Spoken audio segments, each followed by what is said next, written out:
Okay. People watching. All right, everyone, welcome to the regular meeting of the City of Bethlehem Zoning Board. My name is Peter Schneck, and I'll be serving as chairman this evening. Serving tonight along with me is Paige Van Wert, Sharon Wiles Young, Danielle Joseph, and Lucas Walk. Our zoning officer tonight is Secretary Dave Taylor. Our solicitor tonight is Attorney Steve Boel, and our stenographer tonight is Moira Evans. So first thing, if anybody plans to talk this evening, if you want to stand and have You're right. yeah, we're good You're done. to get sworn in.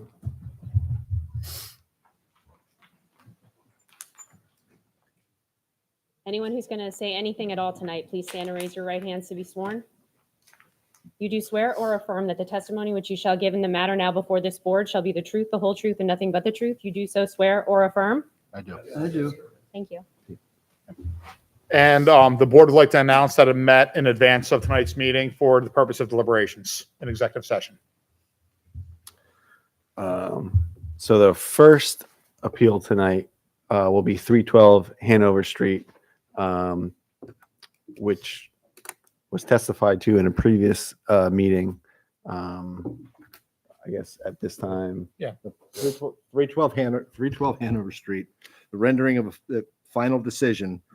The hearing was continued from August 27th, 2025 meeting date.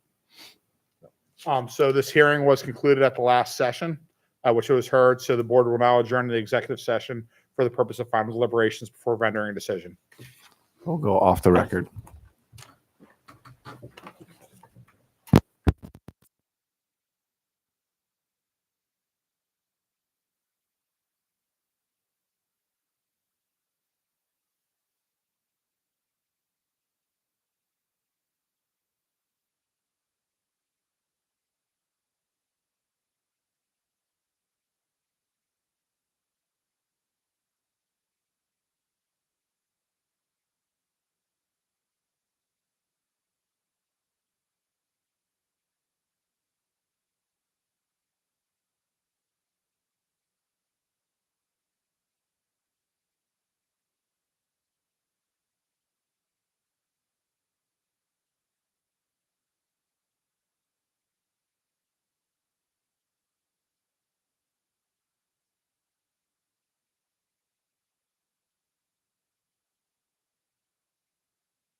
You're coming back up.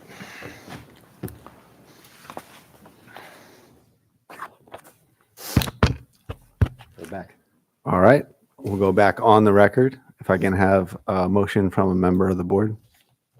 I will make a motion. I'm going to make a motion to deny the favorable interpretation. I'd like to second. Who was that? Me, Danielle. Mr. Schneck, Yes. Sharon Wiles Young, Yes.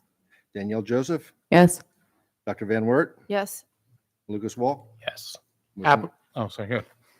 Motion carries unanimously. So the favorable interpretation has been denied. A written decision will be issued.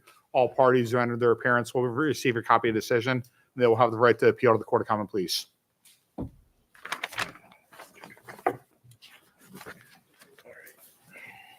Now, do I make the announcement that we're switching orders? Yeah, that's fine. All right, this time, Dave, are we doing 1625.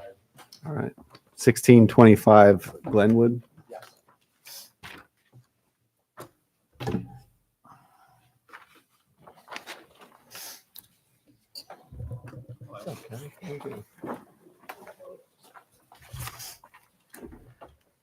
Your special guest solicitor leaving.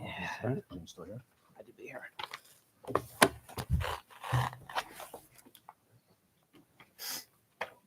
There he is. 1625. Just so much more.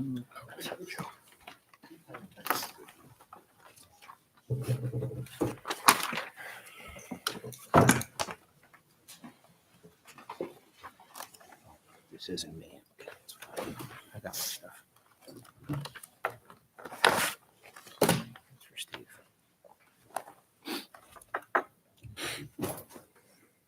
Yep. 1625 Glenwood, the appeal of David Ronco on behalf of Makeda Partners, 1625 Glenwood LLC, for a variance from parking requirements for a multifamily dwelling in the RT zoning district. 1.5 parking spaces per dwelling required, 1.28 parking spaces per dwelling unit proposed. Sections 1319.01, 1325.06, and all associated variances, special exceptions, and interpretations. And just before we get started, can you confirm when the property was posted? Yes. I don't recall the exact date, but it was a week ago. All right. And you- And I did provide a photo of the posting to the city. all right, I can confirm he emailed me a photograph of it prior to 7 days. all right, you can proceed with testimony. Okay. Good evening. My name is Jim Preston. I'm the attorney for the applicant. The applicant is Makeda Properties LLC. The gentleman to my right, David Ronca, is a principal with Makeda Partners, and he will be testifying. I don't believe he's been sworn. He's been a late arrival, so maybe we can get him Please sworn. stand and raise your right hand. You do swear or affirm that the testimony which you shall give in the matter now before this board shall be the truth, the whole truth, and nothing but the truth. You do so swear or affirm? I do. Thank you. Hey, Mr. Ronca, good evening. You're familiar with the application that's before the board this evening. I am. Okay, I'm going to hand out a packet. 2, 3, 4, 5, 6. You have these as well? I do. Okay.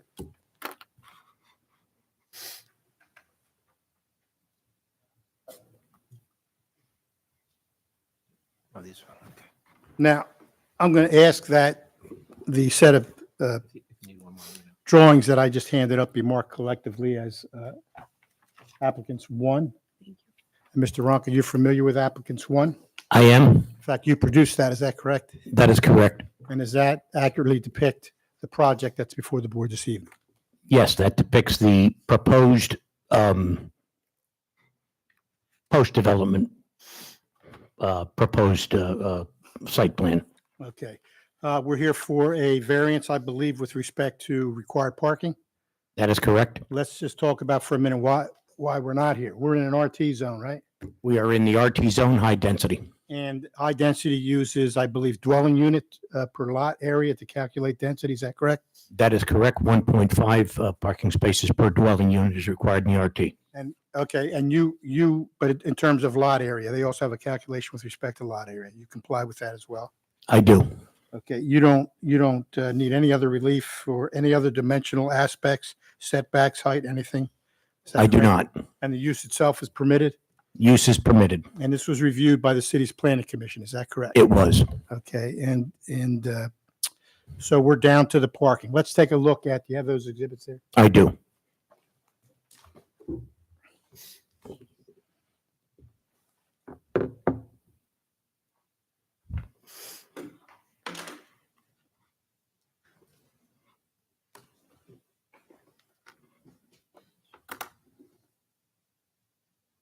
Yeah, let's start with that one. Yep. Mhm. So let's begin with where the property is located. Where's the property located? The property is located at 1625 Glenwood Street, which is at the intersection of Claremont and Glenwood off Stepco Boulevard. And what's the current condition of the property? The current condition is there's an existing single-family home that's in, how shall I say it, less than desirable condition. So you would say there's a single-family home there. Is it fair to say it's in disrepair? Yes, it is. Is it hooked up to the public, the city's public utilities? It is only hooked up to the city's public water. It has no public sewer. Okay. And you intend to demolish that and get rid of that, is that correct? That is correct. What's the condition along the frontage of the property? Addition along the front, it is, Claremont Street is in a very deteriorated state. And if the board members don't know, the township, the Bethlehem Township and city line pretty much bisects Claremont Street. But to give them some sense of scale, if you will, the city right of way extends. You could rotate to, yeah, exactly. You can see where where that large PPL tower is. You can somewhat see where the curb alignment is beyond Glenwood Street, to give you a representation of where the city's right of way is. Yeah, can we hold it, right there? So you referenced a tower. That's correct. What is that tower? That is a PPL high, that is a transmission tower. Okay, that's going to become relevant later, is that correct? That is, yes, very much so. Okay, let's take a look at what you're proposing for the property.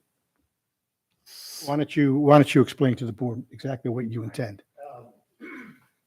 As you can see from the aerial, that existing, show you the existing, see it from the Google as well. This heavy black line on that drawing that you all have in your package represents the edge of the city's right of way, which is about 30 feet from the edge of the existing pavement. Okay, so if you look at what we're proposing from a development standpoint, obviously the 18-unit apartment building, but in conjunction with discussions with city engineering staff, I'm willing to improve the street to the whole right-of-way width for the distance along the majority of the frontage of the building to create 7 additional lay-by parking spaces. Okay, wait, hold on. We should get ahead of the story. Let's talk about the parking.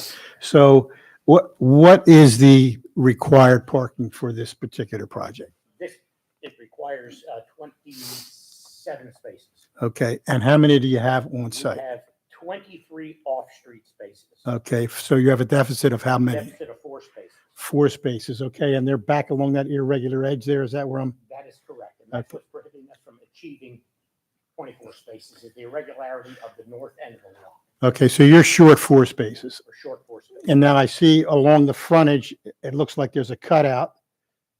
And how does this all interact with that tower and so forth? Discussing and meeting with the city engineering staff and planning staff out at the site, they recognized that it would be impossible to improve the street for the full width, simply because the travel lane, theoretically the southbound travel lane, would run right into the dog bone that needs to be created around the power line pole that you saw in the Google Maps. And there are other power line poles along that street, am I That's correct? correct. Okay. There's another one, another one south of it, another one, I'm sorry, from there, I believe the next one north, and I believe the next one south is, I don't know, it's on Claremont Street also.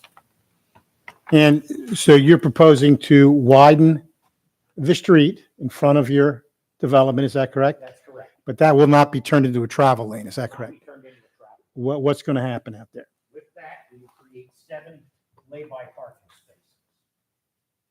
Okay, and that's what, 3 more than what you're short on site? We would have a net total of 30 spaces with the 7 newly created theoretical on-street spaces. Well, it's not really theoretical. Technically, those are not on your lot, is that correct? They're not on my lot, They're in the city's right of way. they're in the city's right. So that's really the basis for the request, is that those 7 parking spaces are not on your lot. That is correct. And the ordinance require that all required parking be on your lot. That's correct, off-street.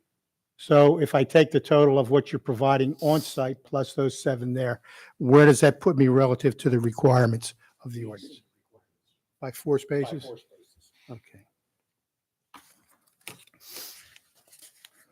I have no further questions. Now, I do want to note that I'm also in discussions with city staff as to having those 7 spaces place carded for our use. For specific use of them. Since the spaces never existed, there should be no need for them for any other usage by general public or whatever. I've also had a conversation with the city parking authority, Steve Fernstrom, who indicated that because they are not city-created spaces, there is no method by which the city can enforce parking on them. Well, the parking authority doesn't designate permit parking. Exactly. The city does that, The city does. but the parking authority enforces it once it's designated. Once it's there. That, okay, I understand. Yeah, I have a question. A couple of other things I'd like to know too is that we believe, the 1.5 spaces is, I've got other complexes that average about anywhere from 1.2 to 1.3 spaces per unit based on track occupancy and vehicle ownership. So, I'm more than confident that we'll be fine. But the 7 added spaces obviously help significantly. Kevin, yeah. Yeah, Mr. Ronca, how far along are you in your discussions with the city as far as your proposal with respect to the street? I had to have a conversation with Pat again yesterday. Okay, As to, when you say. formal approval. For approval? Yeah. They saw no issues with it. Okay, It's yeah. for a- We haven't gotten through the formal we approval. haven't got for the- So the point of my question is if the board chooses to grant the variance requested, and it was contingent or conditioned on those city approvals, that you would understand that. I would understand that. Okay, thanks. Questions from the board? I mean, it would have to be contingent on city approval, right? Like that's the proposed plan. If you can't do that, then it's a different plan, right? Yeah, so I think we're just talking about parking. Parking. So That's they- what I'm they saying. may, Though, but like, if the city adjust- says like no to that parking, like then we just kind of have to regroup and right. Yeah, they may have to come back. Well, the plan's not going to change. Our primary argument is that the lot's irregularly shaped. Yeah, no, I know, but you're talking about the parking out front, right? Right. So that's what he was asking. I'm just making sure, like, when you're saying like how far along for approval, that's what you're in talks with the city about is those front 7 parking spaces. Okay. Well, okay, I sorry. think in order to be technically correct, if the board wanted to condition it, it should condition it on 4 of those spaces, not all 7. Yeah. If they're going to condition it, it should be that on 4 spaces being reserved for that use. That gets us to the total required. Okay. And we don't need any parking relief. So alternatively, if the board did not want to limit the use of the street parking that you're created to the apartment building tenants only, then you could also apply for just a parking variance to. So if you still want to build those lots as an amenity to Spaces. the spaces, Correct. as an amenity to your Correct. residents, Correct. but they couldn't be isolated to just, they're not like towaway zones for anyone else, like it's public parking basically, then you could apply for a variance just to have less dedicated parking on lot, right? Yes. That's an The- alternative. the only need- And- we're only deficient. Isn't that what he's applying for now? We That we is- don't have, And that is essentially what you've done. Your request Yeah. for the variance before the board tonight really disregards the 7 spaces Okay. provisionally on Glenwood Street. yes. But you would be open if we conditioned that it not be? If Side. That's the board's choice. Okay. Well, yeah, don't get ahead of yourself there, boss. I mean, if the city, it's up to the city to make that decision, not us. And if you have everything done and you have that condition, then you're going to have, to, and they say no, you're going to have to get that condition removed. But I guess what you're saying is you've had preliminary discussions with the city. Yeah. If they would allow you or require that, you would have no problem with that. But I guess that's still up to the city. I think that's a So- little dangerous. So the board can consider the request for variance in the abstract, ignoring any potential improvements to Glenwood Street. Yes. where's your dumpster going? Or like, what's this container or, The trash container is located over here. And again, understand it's preliminary. okay. Preliminary. And the spots 19 and 20 are, what's that? I guess, That's an intended bike shed, okay. a bicycle shed. And you're committed to putting in the curb and the sidewalk? That's a requirement of the planning approval. Yeah, I'll be improving the entire city's own section of Fenimore Street, from the center line of the road, including the curb, sidewalk, as required. How far, do you have to like mill and overlay part of the road to tie it in? Well, the section where the spaces are going to be created will be new full depth road construction. City will be, since it's in city right away, in all likelihood require me to build it in accordance with city street standards. But the remainder of the road will be milled and overlaid. So yeah, there's a huge benefit in Federal Street. So on Claremont, I didn't notice on the Google, was there curbing along there? There is none now. Now, right, okay. Street, you're along there. Okay. See what exists there. Yeah, thank you. And if you go a little bit further down, just so everyone understands, there's a rear exit out of the Wendy's or something like that. So it's kind of a, describe it, but that was kind of the reasoning for creating the second dog bone section at the northern end. Doesn't seem like a super busy road, right? I mean, I'm just judging from a picture. Is Claremont a very busy street? I can tell you that a lot of people come up from, can't remember the name, it's either Keystone or Google Maps. The only reason I ask is just like you're parking and then pulling out on a street. Like it's, yeah. Like there's traffic, but it's not, it's not like Union Boulevard traffic or Stefco. Oh, God. Yeah. No, the creation of spaces, in my opinion, is only going to benefit the towns. Yeah, and one big concern I did have in this discussion with the city is them being, without the ability to enforce them, we don't want them to be somebody parking campers, vehicles, or leaving them there for an extended period of time. So that's another detail we're working out with the city. Any other questions? Any questions from the audience? I do. I live right across Ma'am, the all right, street. ma'am. Real quick, hold on. You got to come up and Up to the. were you microphone. sworn in? Yes, sir. All right, All cool. right, now wait, before you start, you want to sit down. I live at First- 6. First, tell us your name, then where you live. Okay, I'm Susan Fink, and I live at the house across the street, 1624 Glenwood. This is a high-traffic area. Nobody knows unless you go down there or you live there. This is not suitable for this kind of building on that street. This street is, it flows down from Stefco water flowing all the way down. Nobody takes care of this street. Half of it is city, half of it is township. They don't know because they don't live there. I'm there 30 years. Nobody knows what this place is like to get people to come out and do anything with this street. So I don't care how much money you have, this is not suitable for something like this on that street. This street is so high trafficked going to the township from the city.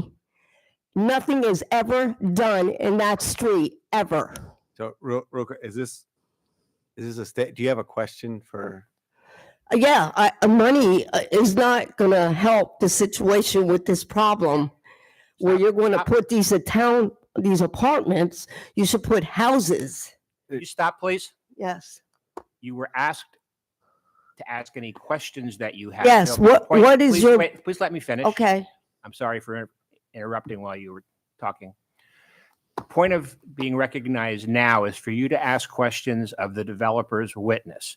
There will be another time when the chairman will open up the floor Okay. to people who want to provide their own Oh. testimony, which you've already done. okay, So now we're going to backtrack okay, and ask you if you have a specific question, right. ends in a question mark for Mr. Okay, Rocca. I do have a question. Where is the off-site parking going to be for these people when they have these apartments, even though they have their own parking spots?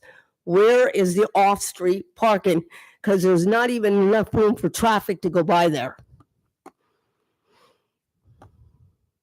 If I'm understanding you, we're widening the section of the road within the city, and we're creating 7 lay-by spaces. Okay. But that's not going to help the situation there, believe me. That's not a question. Okay, but I'm just saying. That's not a what I question. asked him. Okay, so he answered it. Okay, Do you have another question? no.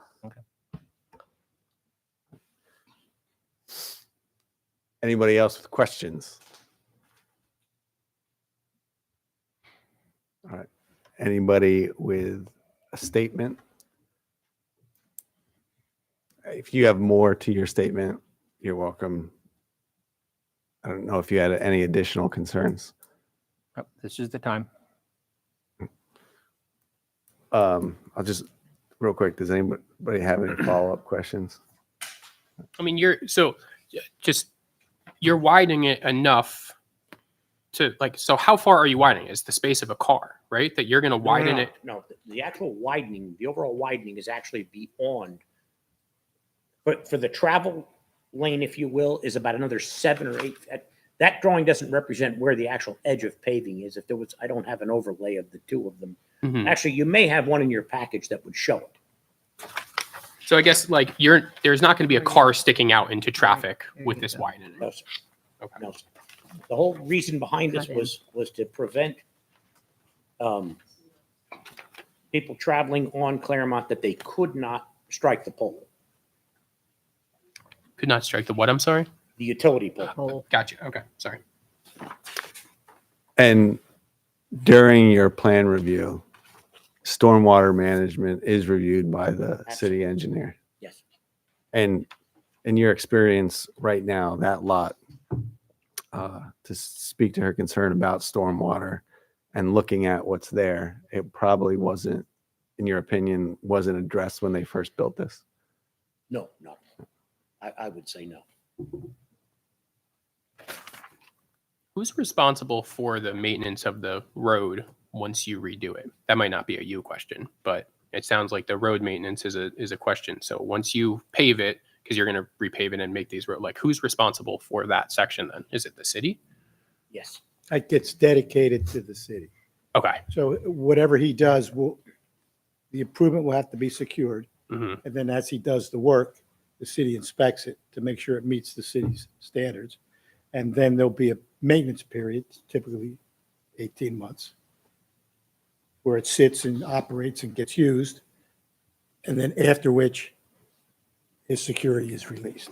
Okay. Thank you.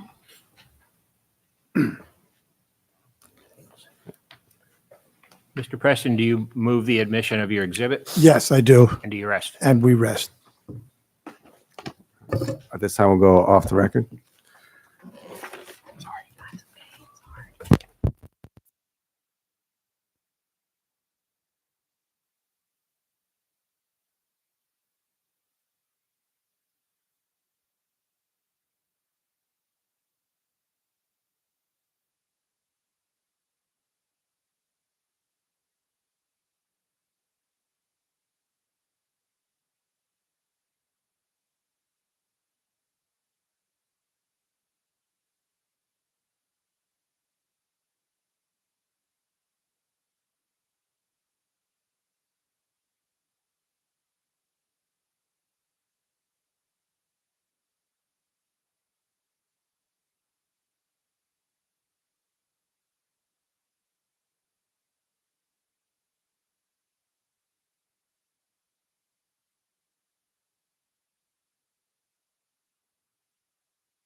Thanks for coming back up.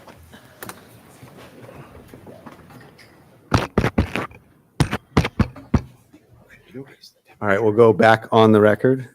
And just before I ask for a motion, just so everyone's clear that this vote is only for a parking variance. It does not mean, I mean, everything else is in compliance with zoning in the building, the amount of units, and all of the other design is in compliance. If we're missing something, then we're in trouble. Okay. You got it.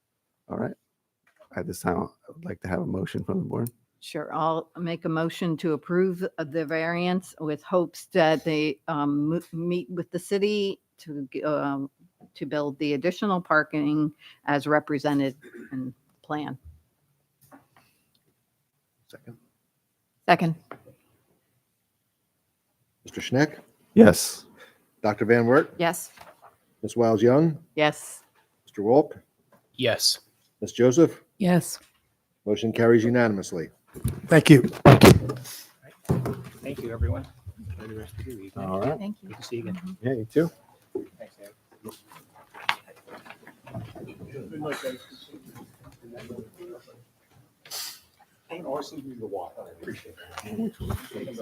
Where we go? Grove Street. Now we're back on. Yep. We're back on order now. Yep. Okay. Now we're down to- All right. First appeal. Oh, yeah, wait.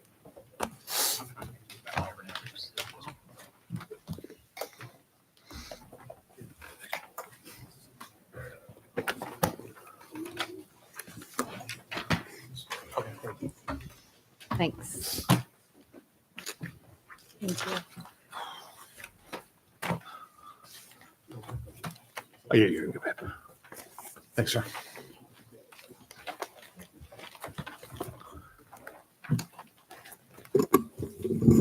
Yeah. Next appeal this evening is 122 East Gep Street. Mr. Taylor, if you could read the facts. 122 East Gep Street. Appeal of Michael Cox on behalf of ERE Reserves LLC. Applicant seeks an interpretation that the proposed use is a multifamily development and 4 dimensional variances to enable an additional 5 new dwelling units to the subject parcel. Lot width 90 feet required, 60 feet existing. Side yard setback 15 feet required, 9 inches existing. Rear yard setback 20 feet required, 5 foot 4 inches existing, and a variance to reduce the width of the required buffer yard, 15 feet required, 2 feet proposed. If the interpretation of the multifamily use is denied, applicant seeks 2 additional variances, tract size 18,000 square feet required, 9,900 square feet existing, and a second to permit exterior structural changes to an existing residential conversion. If permission for the structural changes is denied, applicant requests a dimensional variance to modify the total required lot area per dwellings.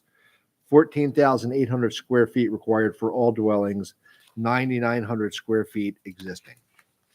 Sections 1302.40F, 1304.01B1, 1306.01A4, 1318.23A1, 1318.23I2, 1322.030, 1322.03 LL, 1325.06, and all associated variances, special exceptions, and interpretations. All right. And before we get started, can you confirm when the property was posted? Michael, when was the property posted? This was Tuesday of last week. More than 7 days from today's hearing. Yeah, which was September 16th. Very good. Before we start, can I just note my appearance, Matthew Deschler for the city. I am only appearing regarding the request for interpretive relief. The city takes no position on the variances. Understood.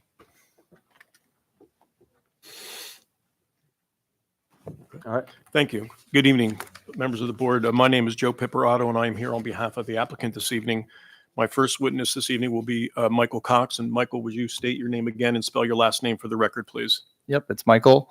Last name is Cox, C-O-X. And Michael, are you a principal in a company known as ERE Reserves LLC? I am. And is that a Pennsylvania limited liability company? It is. And is it the owner of the subject property at 122 East Gep Street in the city of Bethlehem? It is. I prepared an exhibit package for tonight. And Michael, I'd like to start with Exhibit A in your testimony, if I may. First of all, being here this evening, we are not seeking any use variances. Is that correct? That's correct. And so based upon the zoning officer's interpretation of the uses on the property as one being a conversion and a second being a multifamily dwelling, both uses are permitted in the RT high density residential district. Is that your understanding? That's correct. Looking at Exhibit A, which is the Northampton County tax assessment information, the county indicates the ownership to be in the entity known as ERE Reserves LLC. Is that correct? That's correct. And I believe you indicated that you are a principal in that entity. That's correct. In on or about when did ERE purchase the property? In December of 2024. I'd like you to go to the, if the board members will, to the diagram indicating the lot area that's the subject of tonight's hearing. And there is a photograph in color with there's an overlay indicating the lot to be 122. Do you see that? Outlined in red. I do. All right. And is that the property that is subject of tonight's hearing? Yes. And please take note of the size of that lot as it compares to other lots within close proximity, this block and other blocks in close proximity to the subject property. How would you describe it? It is significantly larger than all the other neighboring and abutting properties. Now, it's my understanding, Michael, first of all, let's go to Exhibit B, if we may, site orientation photographs. And if we can, we'll start with the first photograph. And would you describe for the board members what that depicts? That is a post-renovation photo of the property, of the front facing from Gep Street. All right. And would you describe that structure for the board, please? We would describe that as the main principal house that was renovated in phase one of our proposed project. And the property fronts on East Gep Street, is that correct? That's correct. And what is the name of the road that is indicated in the plan to the right-hand side? That is Pine Street. Mhm. All right. If you go to the second photograph, that kind of gives the board members an idea of the size of this lot and what structures currently exist on it. Could you describe for the board members what this picture depicts? Yes, you can primarily see in the center of the photograph the open grass areas from the rear of the main house. And then you can also see in the bottom left corner, there is the garage and the roof of a shed that is also on our property. The garage being the structure that's indicated with either an orange or red rooftop. Is that correct? That's correct. All right. If we go to the third photograph, would you indicate to the board members what that depicts? That's another photo of the garage from Pine Street. So this photograph is taken as we are traveling on Pine Street. Is that correct? That's correct. Southbound on Pine Street? That's All right. correct. And indicate to the board members what the condition of that structure is. It is in need of repair. And is this the structure, was this structure existing at the time that you purchased the property? That's correct. We saw a previous photograph that indicated that the main structure had been renovated. Is that correct? That is completed, yes. But no renovations have occurred yet to the garage structure, which is the subject of tonight's hearing. As a requirement of obtaining the CO, we did remove many dumpsters of trash and other hazardous materials that had to be removed as a condition of our CO. And that's been completed. That's correct. Right. The next photograph, I believe, is taken from the rear of the property. Is that correct? That's correct. And is that Spruce Street? That is. All right. And again, would you indicate to the board members, is this the structure that we saw in the previous photograph that you referred to as the garage? Yes. All right. Appears that access to that garage used to be off of Spruce Street. Is that your understanding? Yes. Right. And there's also a shed that's depicted in that picture. Is that shed located on the property that is subject of tonight's hearing? It is. And the last photograph, again, would indicate the area that exists between the main structure and the garage area. Is that correct? That's correct. And again, looking to the left-hand side of that picture, there appears to be either a shed and or additional pavilion. Is that right? That's correct. And do those structures still exist on the property? They do. It's also in disrepair. Now, it's my understanding that you appeared before the Bethlehem Zoning Hearing Board in January of 2025. Is that correct? That's correct. And do you remember what that application was for? It was for phase one of our application to renovate the property into a multifamily use. All right. And when you talk about renovating the property, you were talking about the principal building that fronts on Gep Street. Is that correct? That's correct. All right. How many units currently exist in that structure? There's 3. All right. And would you explain to the board members what your plan is, particularly with that structure? With that structure right now, there's 3 units there currently. We propose to dormer out the roof at the rear side of it. You can kind of see it from the photo that you're, yeah. If you would move your cursor up to the left slightly, right approximately there, there would be a dormer there to give us the appropriate amount of head clearance to meet the 3-story classification. All right. And so the plan is to add 1 additional unit to this structure. Is that correct? That is correct. All right. And in your application in January of 2025 before the board, did you submit exhibits outlining what work was going to be performed in phase 1 and what work was going to be performed in phase 2? In phase 1, we outlined that we were going to be renovating the primary house into a 3-dwelling unit structure and to provide outline the parking that was required for those units. And did it also indicate what your future intentions were as it pertained to the garage? It did. It contained a view that we had of a cohesive parking solution to support additional dwelling units in phase 2 to be built in the garage structure. I'm going to ask you, Michael, if we would go to the 3rd page of applicant's exhibit C and ask you if that was one of the exhibits and identified as S1, if that is one of the exhibits that was submitted during your January 2025 zoning hearing board meeting. It is. And in particular, was there certain notations on that plan at that time that you had intended to convert or to build apartments, multifamily dwellings in the garage structure? There is. And did it also indicate that there was going to be an additional phase for additional parking that was going to be added at the time those additional units were constructed? There is. All right. Explain to the board members your plan for this property when you purchased it as a comprehensive and cohesive multifamily development. Yep. So as we purchased the property in December of 2024, we outlined that we wanted to focus on renovating the main house first, as it was in significant disrepair. That has been subsequently completed, and all those units are currently leased and or occupied. We proposed at the time again to have a phase 2 where we would then allocate additional parking for the future use that we were going to apply for additional units. And tonight's application, the application before you have the board this evening, is in fact that phase 2, is it not? That's correct. All right. And was it, you demonstrated that intent in the January hearing and you're following through with that intent at this time? That's correct. There weren't intended to be 2 different developments. This was intended to be one integrated multifamily development. Is that correct? That is correct. All right.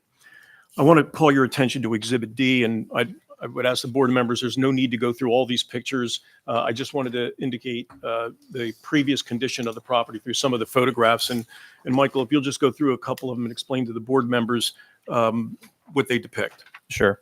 So from the first photo that you're looking at here, you can see the very front facing of the main house from Gep Street. You can see the front steps, doors, shutters, and windows in need of repair. You can have that. Next photo showing just a photo of the steps and kind of the front entryway in its need of repair. This next photo that you see indicates that is the kitchen area of Unit 1, which is the first floor in need of repair. And so far, all of these pictures, particularly the interior pictures, pertain to the main dwelling unit that we are looking at on the screen at this time. Is that correct?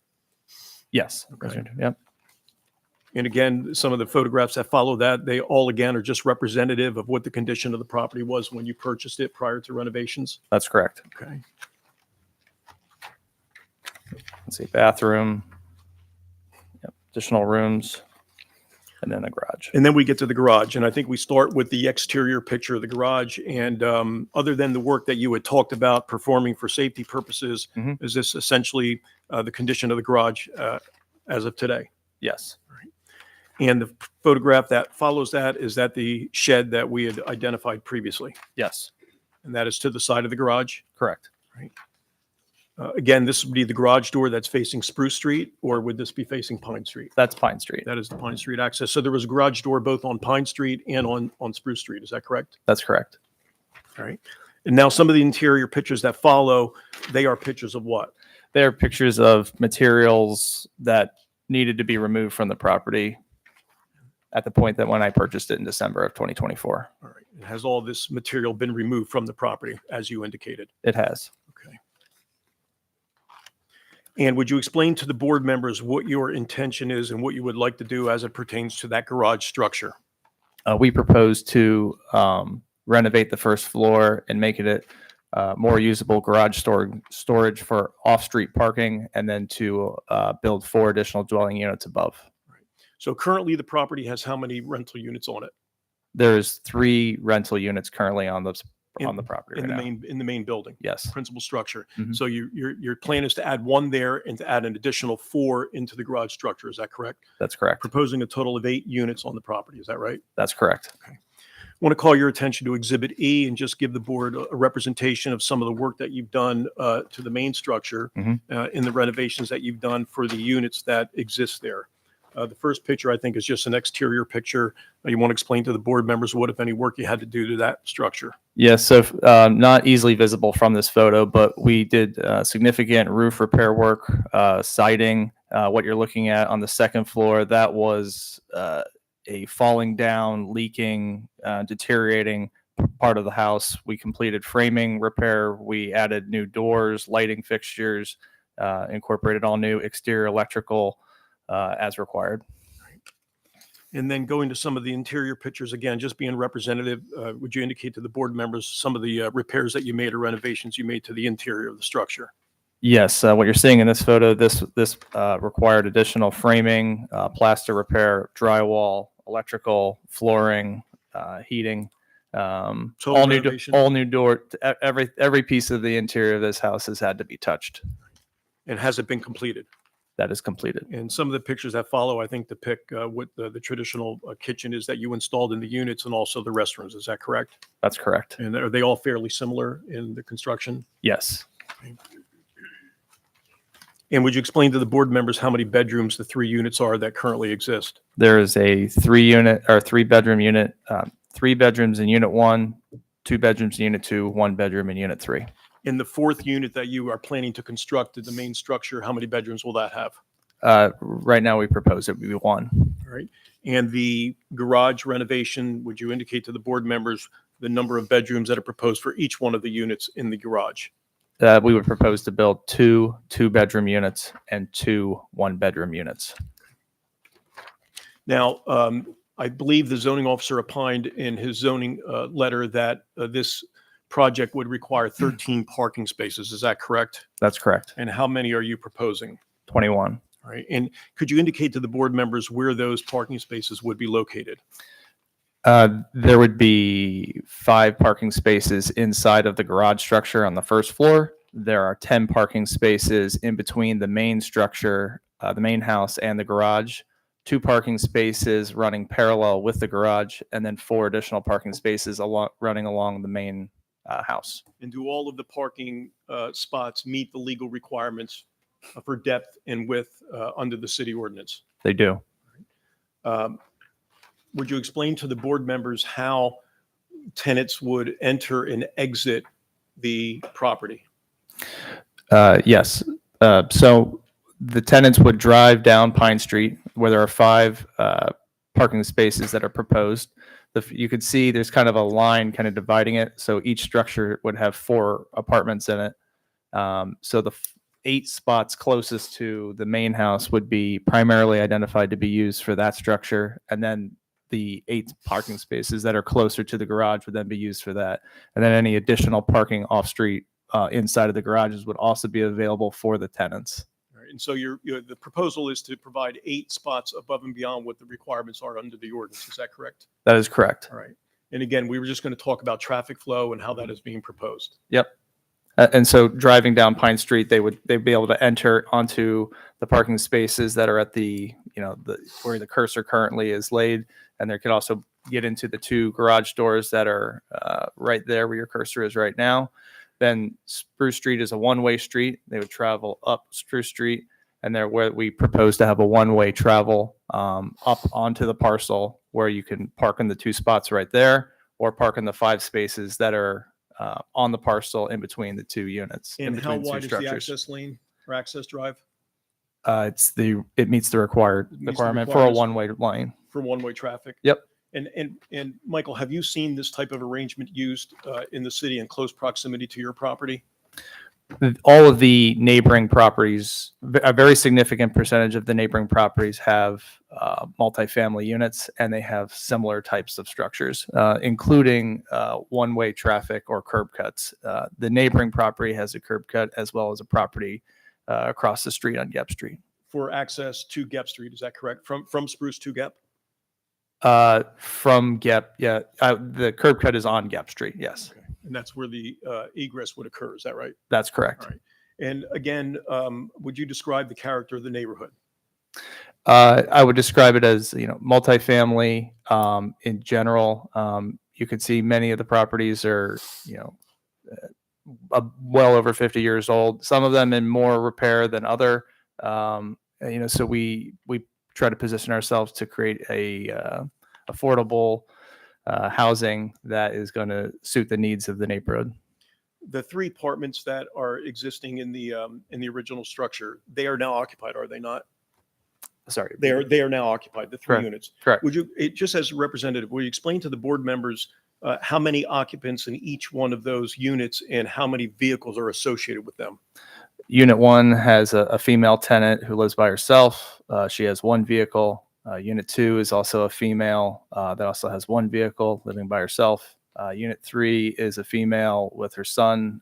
They have leased the unit but have not yet occupied it. But they have 1 vehicle. 1 vehicle. And do you believe that is pretty much representative of the type of tenants you'll have for the additional 5 units? We would expect that or something similar. All right. And so you feel comfortable that there is adequate on-site parking, that not only your tenants but their guests will have adequate parking on-site, that it would not have an impact on the surrounding community?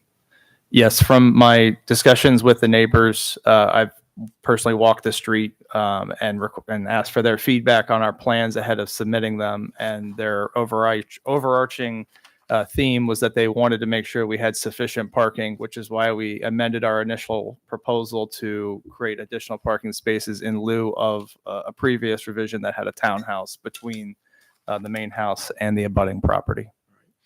The property is surrounded by 3 roads, is it not? That's correct. And then to the east, there is an additional property owner, is that right? That's correct. And so there's no ability for you to acquire any additional lands to increase the width or the lot size for this particular lot? That's correct. And the structures that are currently existing, you have not increased the footprint of the existing structures, is that correct? That's correct. And you do not intend to increase the existing footprints of those 2 structures? That's correct. All right. And so any nonconformities that exist as it pertains to side yard setbacks, rear yard setbacks, or front yard setbacks already are pre-existing conditions that you absolutely had nothing to do with. I mean, the structures are there, they're non-conforming, and they exist at those locations. Correct. And we wish to, save those structures and, keep them as we want to maintain and work inside of the footprint that exists. All right. Now, one of the variances that is being requested is the buffer yard, which would be to the east. And I know that there is a residential neighbor to the east side. Is that correct? That's correct. So what do you propose to do there in order to help buffer your property from the adjoining landowner? We propose to install plantings along the length of the property, to what you can see kind of highlighted in red. Yep, the full length of the property to create an appealing visual for both the neighbors as well as the tenants that would occupy this property. And do you believe that what you are proposing would be an adequate privacy screen for your neighbor? We do. By the way, and I don't know this, does the neighbor is there any fences that exist along that side yard? There is currently between the two structures, the 2 houses, there is a fence that runs from one structure to the other to correctly connect it to it.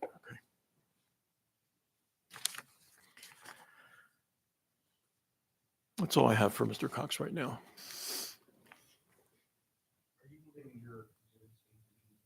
Yes, I mean, I have additional witnesses, so I was going to wait to move them all at one time, but I can move them now.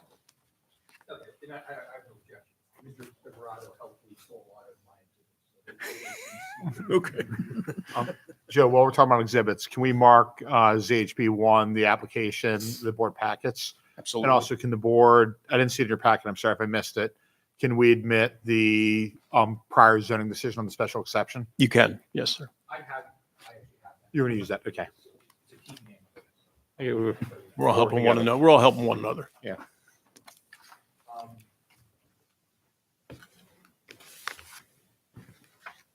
Mr. Cox, I'd like to start out by showing you, and these will be numbered out of order. This is City Exhibit 6. Are they marked matter? There, it is. It's marked.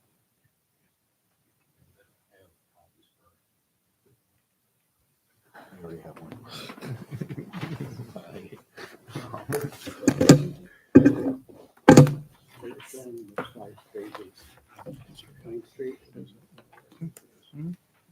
Thank you. The original one, but there's cars parking in that alley. That must be the decision. So there's cars that park there. Why not? We'd like more paper. Parking space. So, all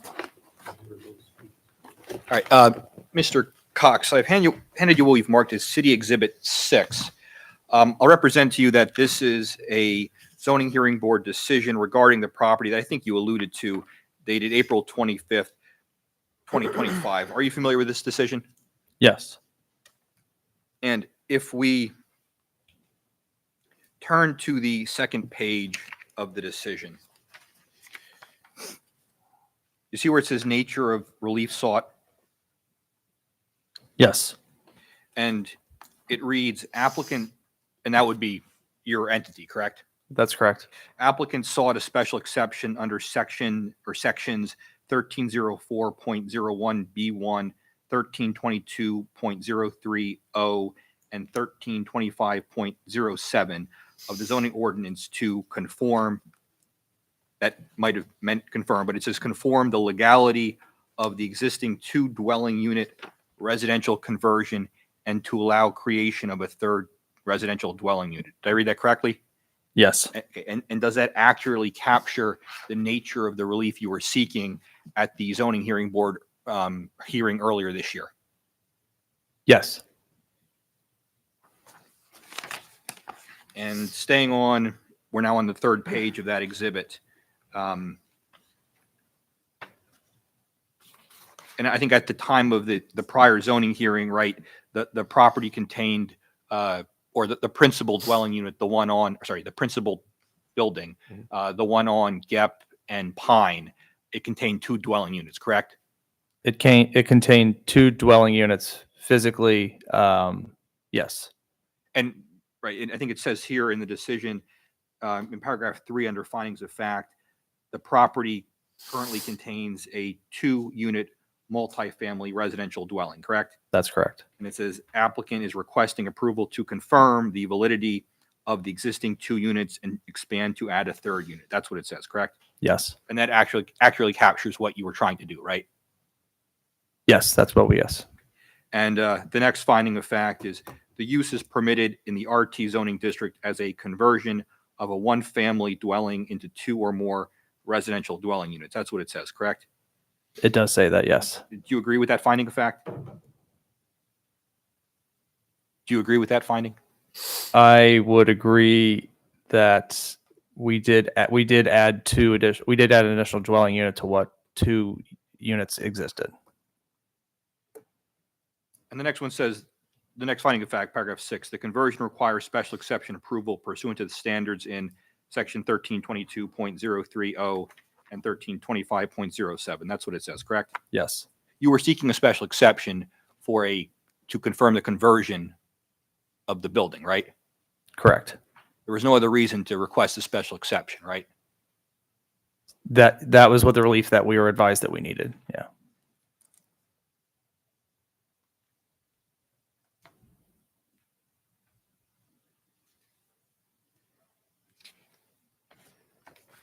That we arrived at that position based on our meetings with the city and the zoning officer. You never challenged that position taken by the city, right? We did not challenge it because in all of our meetings with the zoning officer and the planning committee, we showed our plans which included a phased approach to the development of the property. And there was no appeal taken by you of this zoning decision, correct? No, I did not appeal that.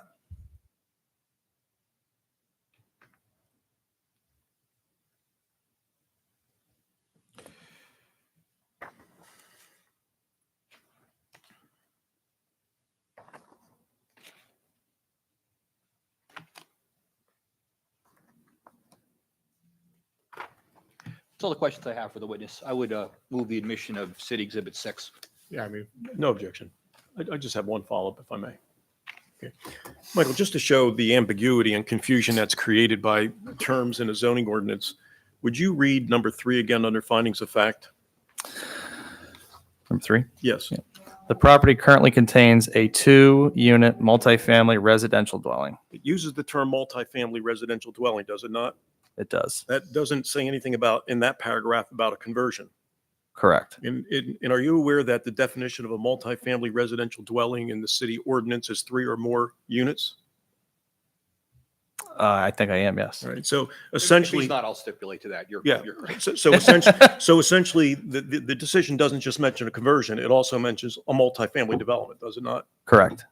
That's all I have. Thank you. Questions from the board? Or How many spots are we losing on Gep Street when you're putting out the exit for the one-way? They may lose 1 spot.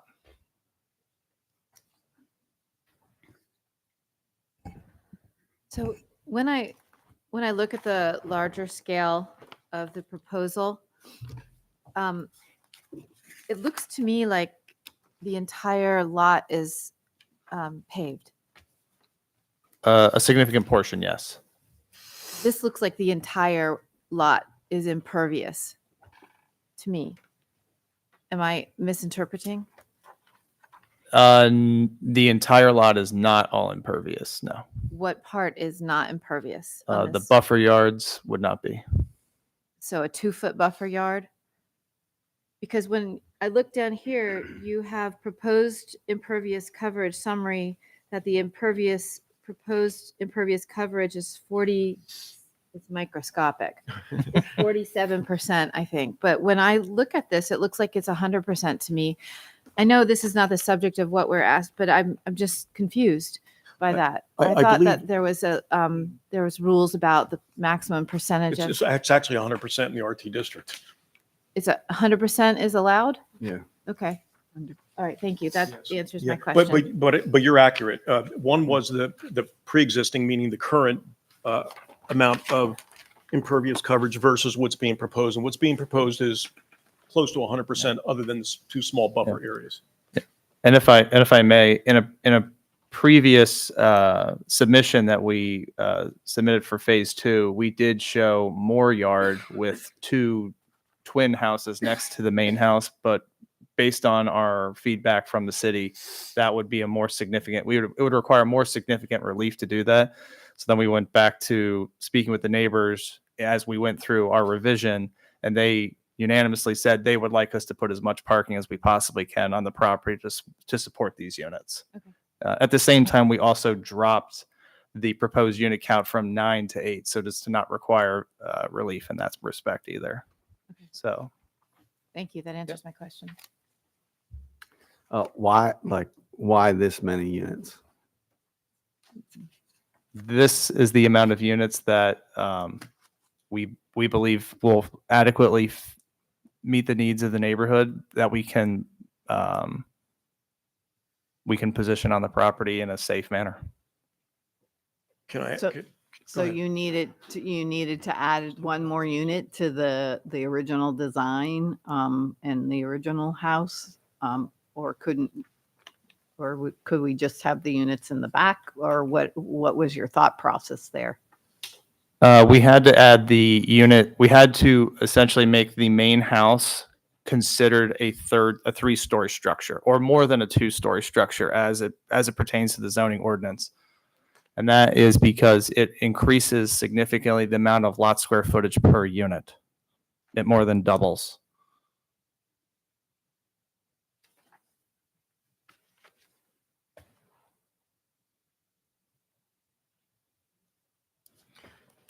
Michael, could you talk to the board a little bit about the economics of the project, what you and the company have currently expended on the renovation of the main building, and what you believe the cost will be to renovate the garage?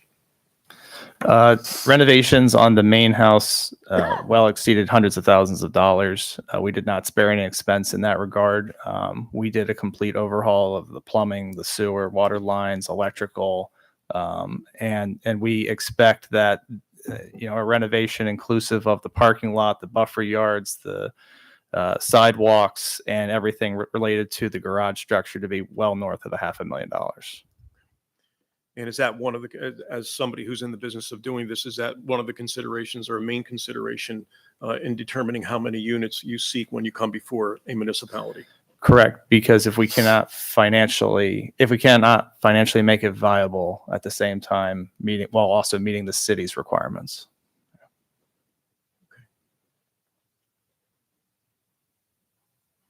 You guys mentioned that you either alluded or presented a future plan when you're asking for the special exception. Mm-hmm. Was this what you were alluding to? Did you present this plan? We did not present this exact plan, no. Do you remember what was stated, or? Yeah, we have that in one of the earlier exhibits. We showed a site plan that includes the future parking as well as the intent to build additional dwelling units in the garage. That's correct. I'm not sure. That is on, I highlighted the two areas in yellow. So if you go to Exhibit C, which is the previous zoning hearing plan dated January 3rd of 2025, and you go to the third page of that, I have highlighted the two notations on that plan as it pertained to the additional parking and the intent to provide additional units. And when we came and presented our position on that, we specifically discussed, I'm not sure if there's record of that in the notes from that, but that was a question from the board about our intent to build the additional parking in the future. So it looks like highlighted is two bedrooms above the garage, and now it's four. That is and correct. then there's an additional one in the main house. That is Correct. Yep. So why the additional 2 and 1? So additional 3 units from this. I'm sorry, can you repeat the question? Yes. I mean, I don't know what you were planning back in March when this was presented, but this plan would represent to me that you were just going to build 2 units at that time, and now you're building an additional 3 to that number, so 5. So from March till now, you've added 3. Why did you have to add the 3? We propose to add the additional 3 to make the project financially viable. So what happens to this project now that you've invested already in the house if we don't grant you relief? Well, I'm hopeful that the board will grant us this relief.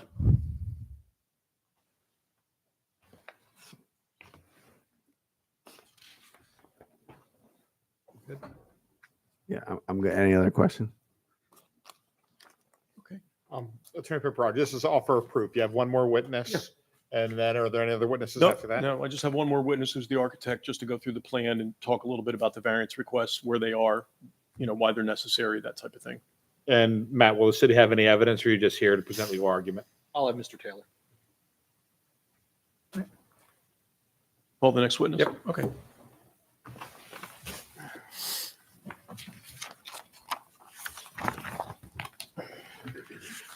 Brian, would you state your name and spell your last name for the record, please? Yep. Full name is Brian Saylor. Last name is Saylor, Saylor. And Brian, by whom were you employed? Phillips and Donovan Architects. And what is your designation with that firm? I am the project manager and the office manager for our Bethlehem office. All right. And in that function, did you prepare the last exhibit that is in our exhibit package and identified as Exhibit G for the hearing this evening? Yes. All right. I want to run through with you, if I may, the various variance requests and have you testify to them, those that are pre-existing and those that are not. The first variance that is being requested is a minimum lot width, a dimensional variance. The ordinance requires 90 feet. The lot is, I believe, 60 feet. Is that correct? That is correct. All right. And you heard the testimony from Mr. Cox. The property is surrounded on three sides by public streets. Is that your understanding? That is correct. And on the eastern side by another residence, and therefore there's no area available to increase the lot width for this particular lot. Is that your understanding? Yes, correct. And being that the case, although the use now, you understand that both of these uses, whether it's a conversion or a multifamily dwelling or one of each, they are uses that are permitted within the RT district. Again, that is correct. All right. And the applicant is not seeking any use variances for this project. Is that your understanding? Correct. All right. The lot deficiency at 60 feet wide is a pre-existing condition, is it not? Correct. And the lot has existed in this configuration for many, many years. Correct again. The second variance that is being requested is the side yard setback dimensional variance. And again, we're talking about the western property line, which is along Pine Street. And so the structures currently exist where they do. That is correct. And there's no plan to increase the footprint of those structures or to increase any encroachment into any setbacks, including the side yard setback. So is this a pre-existing condition? Yeah, they're both buildings in their existing condition are non-conforming, and we're not going to add to that non-conformity in any way. All right. And so we're talking about both the principal structure and also the garage that they're talking about renovating. Is that correct? Yes. And both of those structures are currently pre-existing, lawful, non-conforming structures, and we're not going to change that. Correct. The rear yard setback dimensional variance, 20 feet is required. I believe the rear yard setback is being proposed at 5 feet 4 inches. Again, are we talking now about the garage structure? We are talking about the garage structure. And is that a pre-existing nonconformity? It is. And does the applicant plan to increase or impact that nonconformity in any respect? The applicant does not.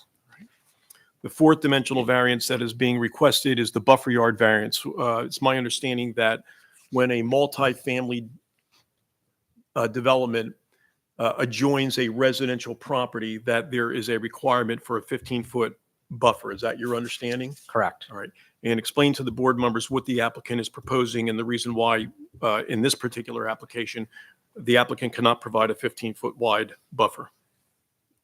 Well, we can't provide a 15-foot wide buffer because first of all, we'd be at our setback and it wouldn't work for the drive aisle we need. Okay. Now, within that buffer, I believe there's a separate section that talks about putting a fence up or a block wall of some kind. All right. And the reason we're proposing the 2-foot buffer with the shrubs or trees, arborite, I probably didn't say that right. We don't want to block the existing windows on those two structures that are hatched.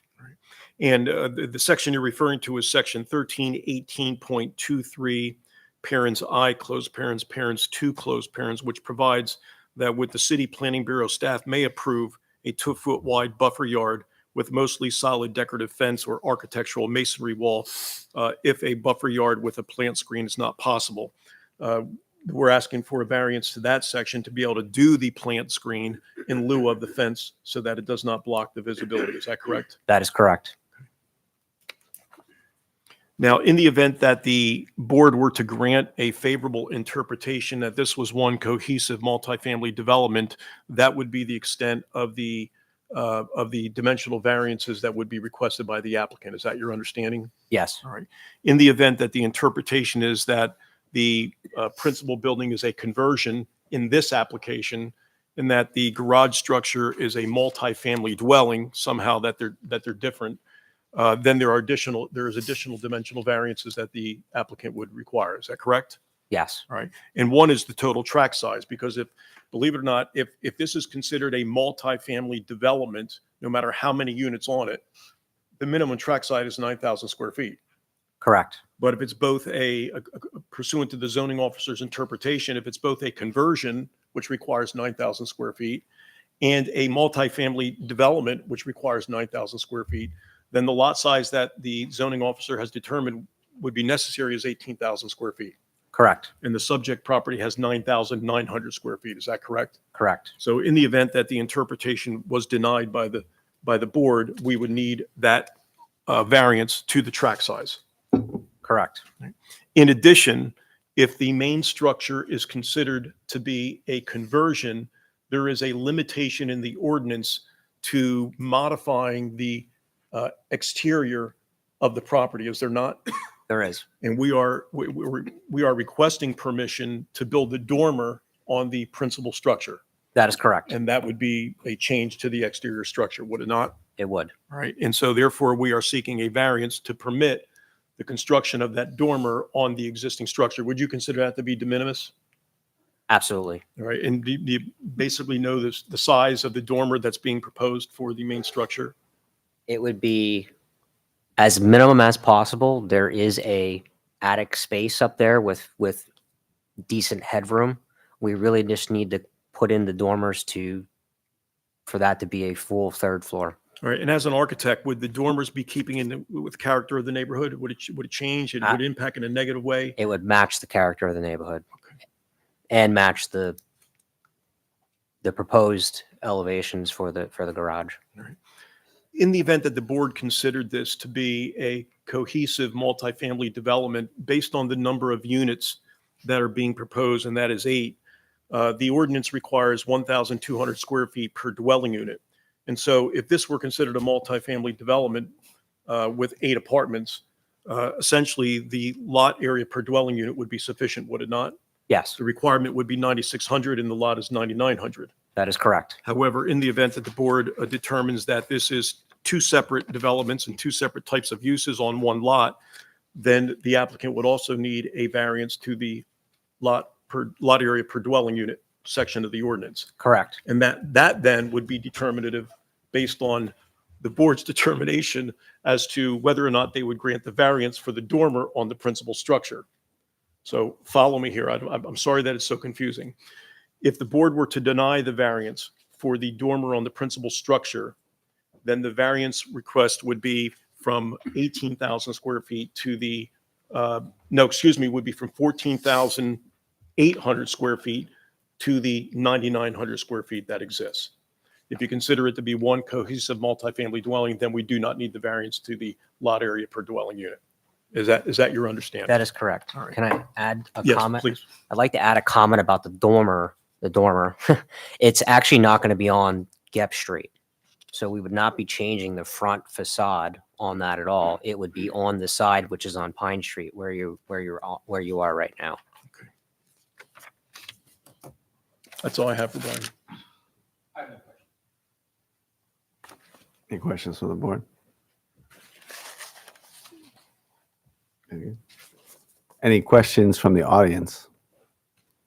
Yeah, and just to clarify, it's time for questions for the architect. Okay.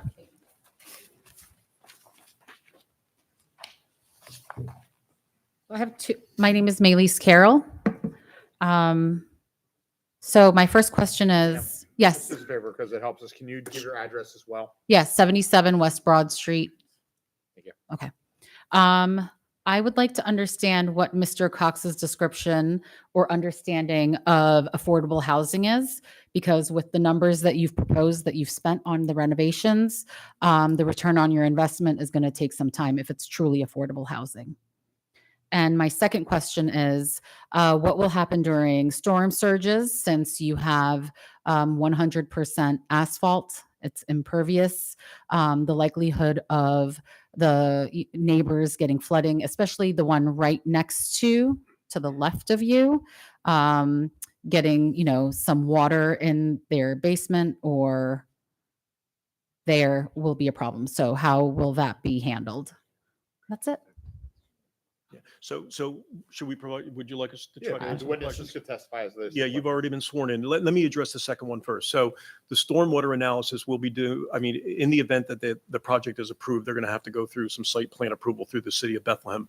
And it's at that point that the city planning department and the city engineering department will review the stormwater issue and determine whether or not there's appropriate provisions in this plan to take care of that or not. Okay. That's on that issue. That's not an issue before the zoning hearing board, but that will be an issue that you can participate in before the planning commission. But Michael, do you want to answer the question regarding affordable?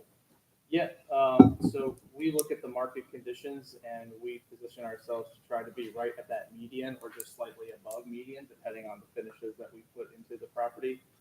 As you can see in the photos there, we did not spare any expense there to create units that people would want to live in. As we mentioned, we leased all the units are leased. So we did not have any difficulty in that respect. And a number of them are to single individuals, I think. Indicating that we had many applicants that were very interested in the property at the rents that we proposed. Okay. May I ask what they're rented at? I will have to go look at that. I don't have it in front of me. Okay. Because the downtown areas, right, like the rentals there are not affordable, just as that's a statement though, so I will leave it at that. Thank you. Thank you, Ms. Carroll. She understood the rules. Yes, sir. I arrived late, so I don't know if I need to be sworn in. So again, your name one more time. My name is Elliot Nolter. I'm the owner of 115 East Spruce Street. Raise your right hand. You do swear or affirm that the testimony which you shall give in the matter now before this board shall be the truth, the whole truth, and nothing but the truth. You do so swear or affirm? I do. Yeah, so one more time. This is if you have questions for their witnesses. Yep, absolutely. I have several. You said you had spoken to the neighbors about your proposed plan and that they were generally in favor. Can I ask how many neighbors you spoke to? I spoke with, if you would go to Gep Street. And then to the left, the property owner directly abutting to ours, one next to them, the one next to them, the one next to them. The multifamily across the street, spoke to several of the tenants that were there. Frequently, they would look and see and ask us questions about what we were doing, what the renovations were like. So you showed them the plan that was presented tonight, and they were in favor of that? Yes. Okay.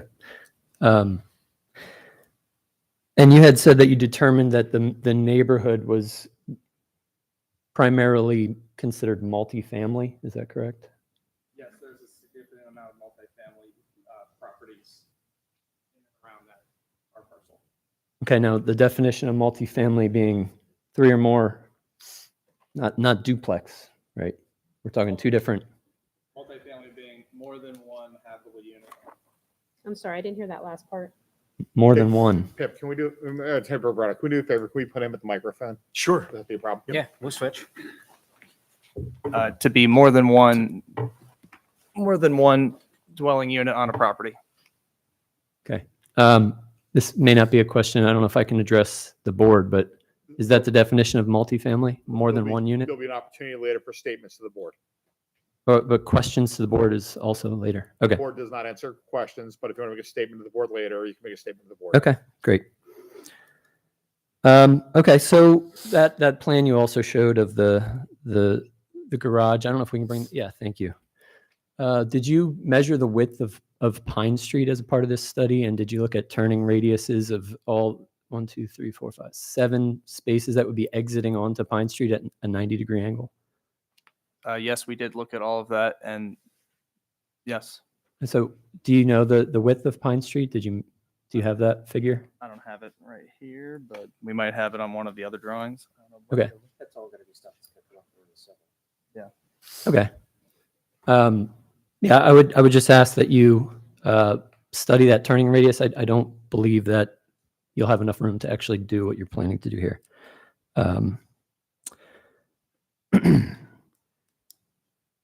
So is just to ask you a question, is the concern with the 5 parking spaces that are directly coming onto and off of Pine Street? Yeah, and the two in the garage there, Yeah, those garage spaces exist today. they do, but I believe there's no vehicle fitting in them, but that's not a question. So, I mean, we could have this conversation later, but I just would ask that you please make sure that what you're showing here can actually be built, and it's not going to affect the neighbors on Pine Street, because as it is drawn, I don't believe that will work. Just real quick before you go, although we're not here to answer questions, I think you can ask a question to the zoning officer. If the city calls them later. Yeah. Later. Or, Just well, So everyone, just so you understand, there's a procedure that has to be followed tonight. And the way it works is that the board does not answer questions. The board's here to hear the evidence and the render decision relative to it. Attorney Pepperato's presenting his case right now. If you have questions relative to his witnesses, it's like a trial. You can ask questions relative to his witnesses. Mhm. From there, the city will present their portion of this case. Attorney Deschler indicated earlier that they intend to call the zoning officer as a witness. At that Sure. time, you would also have the opportunity to ask the zoning officer questions, as Attorney Pepperato will. At the end, what will happen is it will be turned over to the public for comment. It's all done in this process because there's a legal procedure that the board must follow with regards to that. We're not trying to obstruct comments. Yeah. We're just trying to follow what is the procedure. So just let's follow that one step at a time. Everyone will be heard. I'm not questioning that. Can I ask one more question? Would you mind bringing back up that Google Street View and go to that intersection at Spruce and Pine? Okay. So it was stated that the intent was to build on this existing structure 4 units. Can I ask what the square footage of those units would be? Yeah, I think we have that in, do we have that in exhibit here?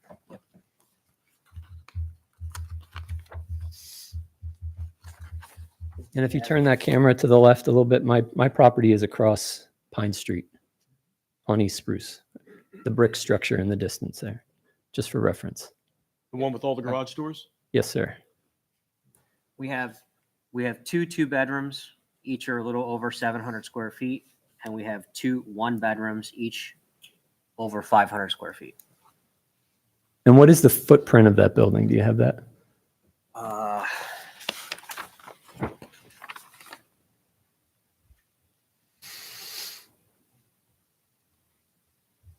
I do not have the total footprint. Okay, But we do not propose to change the existing footprint. Right. understood. So you're fitting We're fitting all that. 1,400 plus another, so 2,400 square feet in that structure of living space. Okay, and I just, again, my point here, about pulling out at a 90-degree angle at that alley. Sir, before you leave, I have a couple questions. Okay, So the brick structure to the left-hand side of that picture is your structure? correct. How many units exist in that structure? 2 units. Is the red car that's parked to the side of that structure in Pine Street associated with that, with a tenant in that structure? It is not. It is not? How about the white car that's parked on the side there as well? The white car is correct. Okay. All right, thank you. I would love for that red car to not be allowed to park there, to be honest. Okay. Wasn't sure. I've had my electrical meter hit in the past. Thank you. Yeah, it's right next to it. Yeah, let's do that. Any other questions?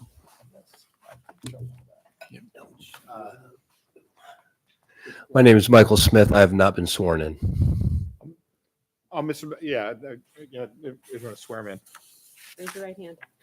You do swear or affirm the testimony which you shall give in the matter now before this board shall be the truth, the whole truth, and nothing but the truth. You do so swear? Yes. Mr. Smith, can you give your address as well, sir? Okay. My name is Michael Smith, Smith, SMITH. Address is 112 East Gap Street. All right, Mr. Smith, do you have questions? Yes, I have just a couple questions for you. I didn't get the chance to make the first meeting when you had the principal structure done. I was under the understanding that when they did the 3 units, I thought there was supposed to be additional parking built at that time. Am I correct in that statement or incorrect? We proposed the we proposed the parking that was required, and then we had showed a phase 2 that proposed additional parking for the future units. All right. Because when your tenants are moving in, sometimes they park out in the yard, and in the city of Bethlehem, you're always supposed to park in the yard. We thought there was actually physically supposed to be parking. The problem that we have is the fact that parking is a commodity on East Gep Street. I live on the west side of Pine Street. We had that actually made into permit parking because of all the parking that was on the east side of Pine Street. There was no parking available. So by you adding units, one of the problems that we have is the fact that we're afraid that your tenants are going to find it easier to park on the street instead of using the lot. You propose to have an exit off of onto Gep Street from your property. I feel you're going to be taking up more than one space for that, and that's here or there, near here or there. So our concern is the fact that if you're going to do any more work on this building, that parking lot has to be priority. It has to be the first thing before you do anything else, because the workers take up all the parking. You're going to have tenants taking up parking. So what's going to happen is it's just going to explode. It's going to get worse. So like I said, I thought originally you were supposed to have parking for your tenants because of that was a stipulation of 3 units. You were supposed to have additional parking. And now we don't have it. You don't have it yet, I guess, is what I'm getting at. Well, we do have parking. We do have the parking that was required that went through in phase 1. And then I agree with you. Parking is a premium in that area. And as we mentioned earlier, we spoke with several neighbors. I'm sorry I didn't get to speak with you specifically, but we revised our approach. The city only requires 13 parking spaces. We're proposing 21. Right. So significantly more than what is required. We also dropped the number of dwelling units from 9 to 8. Again, hearing from the neighbors and what fits with the neighborhood. So trying to take all of that into account.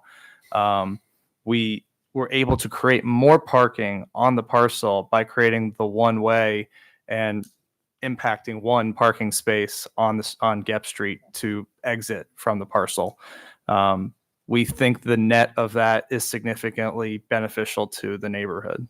Yeah, I agree with you on that one. That's yes. So let me ask the question, because sir, you don't have the zoning decision from before, and you made a point that I want to make clear. So that decision has as a condition in it, applicant provide at least 6 parking spaces. That's from the prior March decision. I think that's what you're referencing, sir. Yes. So how in the existing development are the 6 spaces requirement met? It's with the parking spaces that are inside of the garage and directly next to the garage. You don't see it from that layout, but there's an existing parking right there right there. Now, the parking spaces that you're referring to in the building, I call it the barn because it's primarily at this point it is a barn. When you guys purchased the property, we saw signs for rent. So those aren't really, I don't think are those for the tenants, or are those for whoever wanted to rent those out? They are for the tenants. They're for the tenants if they Okay. choose to rent it. Yes. Okay. So that's, like I said, the only concern that we have is the parking gets taken care of. So if you're going to do any more renovations, your parking lot has to be priority number 1 before you do anything else, because we're afraid it's going to fall on the wayside, that you're going to do everything else and then we're not going to have parking. It's just going to get worse. I don't think my thought is that the city will not grant a certificate of occupancy for anybody to occupy the units until the entire project is completed. Okay. That's my thought. I defer to maybe the city zoning officer or whatever, but my understanding of it, the way it works is that you will not get a CO if all the improvements are not completed. Okay. Like I said, I live on the west side of Pine Street, so I'm not really affected because we have permit parking. We tried to pass it on the street years ago. We tried to get it implemented for the whole block, but we met resistance with the multi-family dwellings because a lot of them I'm not saying they don't belong there, but you have to have requirements to have permit parking. So, and none of them could meet it. So they just all denied it, and that was fine. So, but that's the only question I really have for you. If I can add to that, we're trying to be as considerate of the existing residents in the neighborhood as possible. I would tell you that I would do everything in my power to work with, assuming this is approved, to work with our construction crews to minimize to the best of our ability on-street parking Okay. while the construction is taking place. I cannot make any guarantees on that, but I could, especially given the, the timing of when we may or may not be able to begin construction. Right. So there's going to be a phased approach through it. So we will have to follow all the city's requirements as they're outlined. Yeah, like I said, we don't really get the parking will encroach on down the block. It's inevitable. It will happen. And we're good with that. We always say after 6 o'clock, any spots available, take them. But it's going to get bad before it gets any better. So yeah, hopefully our proposal, if approved, will help improve the parking situation. All right, good. That's it. Any other questions? Nope, that's it. Thank you very much. You have additional questions? Come on up. And again, please, I know it feels redundant. Please just keep, no, what I'm going to say is keep, identify yourself again. Maylise Carroll, 77 West Broad Street. I have a question about the parking. So you were asked to provide 6 parking spaces, but you charge them for the tenants? They have to rent the spaces? The garage spaces are a fee to park in them, yes. But if I'm understanding it correctly, what was proposed and what was agreed to, you were requested to provide parking spaces so the neighbors weren't impacted. They're obligated, if they want an inside parking space, they're obligated to pay the amount for the space. They don't get the unit if they don't have the garage. Okay. So Joe, let me ask a question because I think it's a good point. Yeah. So you cannot separately lease a spot separate from leasing the unit. That is correct. You're not going to the general public. You lease the unit. Yeah. And the spot comes with the unit. That's correct. Okay, so An it's, indoor spot versus an outdoor spot. That's Yeah. what he's referring to. Okay. So the Yeah. indoor and spot it's, is a little and bit. it's tied to the unit. That's what we. Okay. Yep. All right, that's it.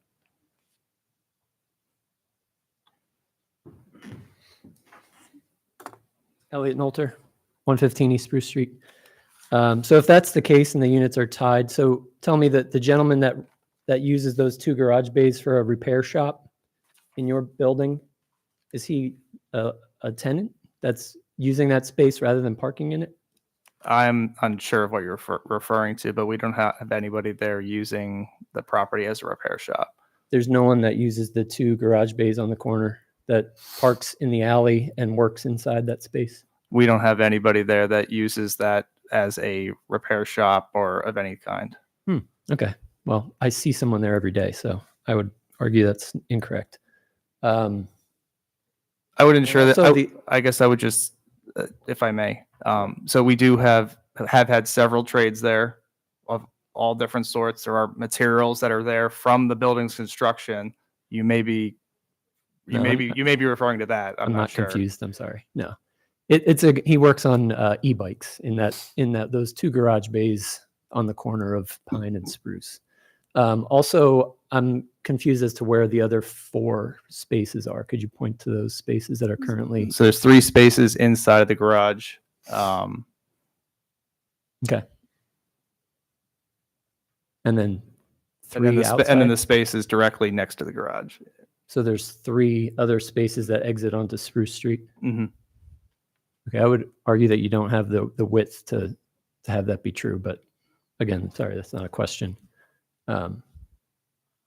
Just a little confused by what currently exists and what was approved, and now you're adding on top of that.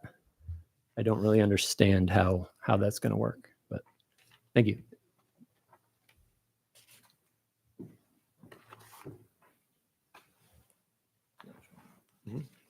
Hi, my name's Francis. Almodovar. I'm at 825 Pine Street, which is where he's planning to do the parking. How is that going to affect where we're parking? Hold on one second. Can you give me your last name again? I didn't. Almodovar. Can you spell that, please? Almodovar. Thank you very much. Go ahead. So we're right on Pine Street. We're 825. We're right before where that red car's parked, which is a She owns one side, my mom owns one side, the other person owns the other one. How is that gonna affect people if they don't want to park in your lot? It's bad enough we have limited space right now, and your tenants are taking our space as it is now. There's times where I come home from work and my parking spot's taken. How is the parking gonna help us? It's tight. The street's tight as it is. The point is to get the cars off the street. So the ordinance requires them to have 13 off-street parking spaces, meaning on their lot. They are providing 21 of them. Okay. Each one of them must be 9 feet by 18 feet, which is the legal size required by the city ordinance. They're going to be adequate size, despite what the testimony is about what's there now. They're going to be adequate size, and the point is to be adequate size so people will use them and keep them off the street. And the entrance is gonna be where?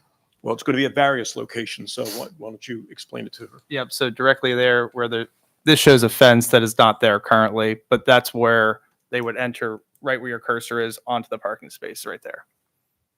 So they're gonna enter there, like I said, the street Yeah, is for 5 tight. of them. How are they supposed to back up, get out the street when the street is tight? I mean, we're talking about a tight street as it is now. I had my mirror taken. So how are they gonna be going in their parking when it's a tight street? How is that gonna work? Tell me, because I don't get it. I really don't get it. I don't see the space. I don't see, it's bad enough it's tight right now. I'm sorry. There's no way. That car gets parked right there. My mom parks right in front of that car. Well, wait a minute. Aren't So there if- driveways right there coming? No, out? those are not our driveways. Well, I know Those they're not. driveways don't belong to us. That Ma'am, I'm not belongs to. saying they do, but aren't there existing properties right now where people are backing out from their driveways onto Pine Street? Yeah, Okay. well, but that's what- not invading our space over here though. I understand, but that's what people are going to do in Just this like project. he rented that spot right there. The guy that comes into that spot, he has a hard time sometimes backing up and going in. So we already have issues with tenants and the rental spots he has in the garage with people backing up and, almost hitting our car and stuff. We have limited space. I don't see it. Does your property have off-street parking? Yeah. It does have off-street parking. Pines, that spot right there, from there to Spruce is off-street parking.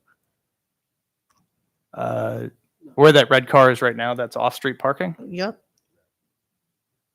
You don't see a garage, you don't see a driveway on our spot.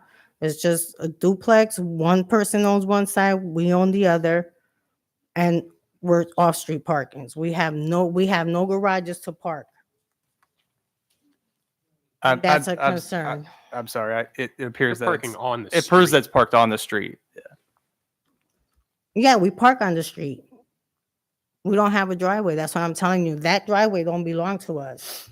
It doesn't even belong to those two, the duplex, my mom's or the neighbor next door. That red car belongs to my neighbor, and my mom's car parks right in front of hers. So I'm trying to understand. I really am, and I don't see it. Well, legally, they're permitted to locate the parking lot where they're locating it. And Yeah, as people are long just- as they don't hit our car, that's I- fine. That's a fair comment. People are just going to have to learn to negotiate Well, just like yeah, we do everywhere else. exactly. Exactly. So I don't see it, but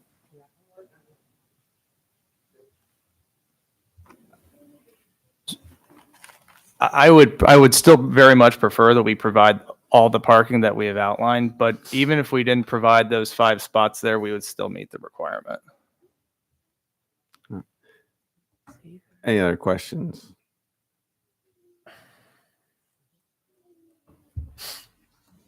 Again, sir, name and address, please. My name is Barry Paulus, 121 East Gap Street, Sir, can you spell your name, please? Can you spell it? Paulus. Thank you, sir. And I have a question to Mr. Cox. You said you spoke to the neighbors. I just find it curious as to why I wasn't ever spoken to. I've been living there since May of 1971. Older than probably most of you people here. but I'm directly across. That's my house right there on the screen. It is a handicap. I have handicap provisions there, although it is not currently a handicap spot. It was basically there for my wife who passed away from MS. And so I no longer have it as a handicap, so even though I am now handicapped myself. But I just am slightly disappointed that you never came to talk to me about what was going on. I could have had some questions that maybe you could have fixed right off the bat. Yeah, I've made 3 attempts on 3 different days to try to reach neighbors when I was there and available. One during morning hours, one during afternoon hours, and then one after 5 o'clock. And I don't know why I wasn't able to speak with you specifically, but I will Kind tell of you. curious because I'm retired and I'm there most of the time except for going out for groceries or. Yeah, I can't answer that directly other than we Okay. missed each other. Okay. The only other question, I'm forgetting what I did. What I'll do is I'll just wait until it's time for the statements to be made and then I'll proceed from there. Thank you. Thank you, sir. Thank you, sir. Question? I signed as a person that will present evidence, not ask the question. If you have a question, you can step and ask a question. You can do both. If you want to ask, Can I ask the question? going up, sure. And then you can make statements later. Okay. Okay. My name is Louis Felker. My wife, Darlene Felker. That's the house, my house, right next to Barry's. Mr. Felker, I don't mean to keep interrupting people. It's just that we need it for the record. What's your address, sir? 117 East Gep Street. I'm right across Pine Street from his house. There it is. And these pictures are from my second story window. I look across the street and see where my mother-in-law lived, where we ate up on the second floor of a 2-story apartment building for 52 years. So I want to address the zoning committee because I'm old school as honorable zoning committee. So sir, I want to say again, I mean, there's 2 segments of what's happening. Right Okay. now it's questions for Okay, that the question witness. is, why does his pictures conflict with my pictures coming out of my window at his property? And I have a whole bunch of pictures here that show all around his house over there. And we lived up there. We were actually part of that house for 52 years. It was a 2 apartment building for 52 years. And how can his pictures, he shows from Spruce Street, down Pine Street to my house. That was a great picture of my house, by the way. So sir, But he's, so let me make one point of very, very important clarification. There's a packet of exhibits and Attorney Pepperati. If you want to make that available in some way to the audience, Sure. I can give them one of my copies. Sure. What's currently on the screen is not his pictures. What's currently on the screen is that the zoning officer is accessing Google Maps. absolutely. Okay, so to be clear, when you say his pictures, the zoning officer is accessing what's on the screen. They have other pictures they were referencing that were in this packet. Okay. To the extent you're saying that those pictures don't match those. No, those that's- pictures don't match his pictures, but yet we're talking about the same street. So when you look at Spruce Street down to my house, I never remember seeing Pine Street that empty. And if you look at some of his pictures, you see the sidewalk right opposite that apartment building, the sidewalk right opposite that apartment, go across from my house. That's his house. No, right there. Look at that sidewalk. Go in close and look at that sidewalk right across from that house. It's scalloped because people park on it. It's a 2-lane road. Again, I don't want to interrupt you, but what is your question? Why My the pictures question don't is, why match? does my pictures contradict his pictures In regards to how many people are on the street? in regards to parking? If you look at my pictures from my bedroom window on that street, we see that scalloped sidewalk. That just didn't happen by chance. That's a 2-lane road. All right, Two- so two lane. you'll have to let him answer the question. Okay, it's a 2-lane road, and my pictures show you can make that turn. All right, so So how can, if you look at these pictures, and you're welcome to these because I have one for each member, how can you make that turn? And that's a 2-lane. What if 2 cars are in there at the same time? So what I'd like to say is give the pictures to Attorney Pepperado. Let him look at them because and let them Give 'em- answer as to why the pictures. Who am don't I match. giving it to? You?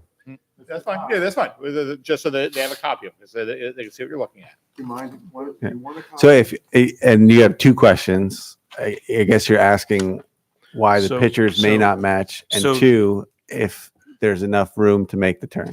So a number of our pictures, number one, are from Google Maps, right? That's how we access information to be able to show it to the zoning hearing board. Those that are not show cars on Pine and Spruce. We clearly see them. They're there. In fact, the lady who spoke previously, I could see the 2 red cars parked in front of her house. So we have not, tried to misrepresent anything. We've just taken photographs from Google Maps and other resources that clearly show that there are cars parked on Pine Street and Spruce Street. And that is in exhibit, if you want to go, exhibit B. If you look at my photographs in exhibit B, you will see that our photographs do depict cars on those roads. We weren't trying to, hide anything from the zoning hearing board. Well, these aren't from Google Maps. These are from my eyes looking out of my bedroom window. I'm just saying. No, sir, what I'm saying is that you've been looking at the screen and those are Google Maps. What I'm saying is that some of the photographs my client took that are part of this package, and I will show you, do depict cars on Pine Street. Okay. Okay. And parked at the exact location you said they would be parked. So Attorney Pepperado, let me say, sir, you're gonna have a chance to make your statement. You can give your pictures to the board. The board can review your pictures. They'll see the Okay. cars on them. They'll see the evidence there, and they'll consider what's in those pictures. Correct. And I just want one other pictures that I have that show completely around the house. Okay. So We we're talking look forward about to that. seeing them at that point. Okay, so I could give this to. We'll board. wait until you make your statement, then we'll take them then. Again, right now, it's just questions for their witnesses. Okay, the You have question. a chance to talk in a few minutes. Bring the pictures up. Okay, We'll one take the other pictures. question is, they never mentioned from just crossing Pine Street, it's permit parking I. I'm handicapped too, so is my wife. We have handicap. So sometimes we can't get even there. And then why did I go over to talk to his men working there to remind them, oh, by the way, it's street cleaning this week.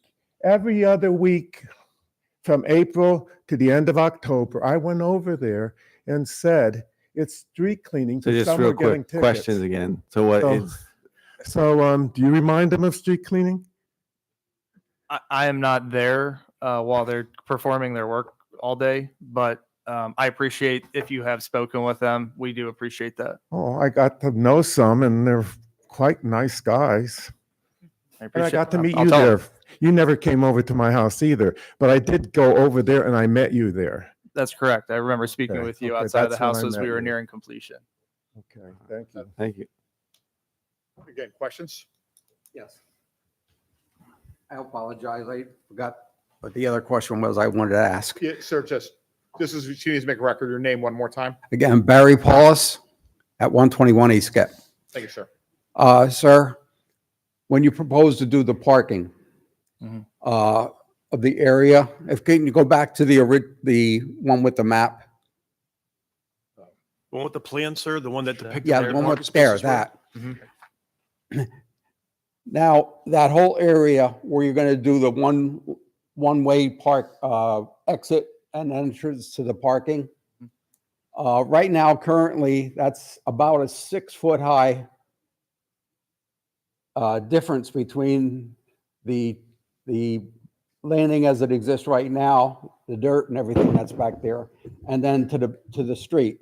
How do you propose to make that drop down?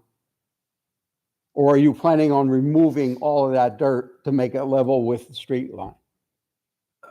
I mean, that part of the process is going to be based on our resources, engineering, architecture, and they will advise us of what's going to be. So you currently don't know how you're going to get from something that's this high up down to street level? So the process, and I know that the zoning hearing board solicitor has explained this previously. The process is that if an applicant doesn't get zoning approval, then the project either changes or dies, right? Right. So we come before the zoning hearing board seeking zoning approval first.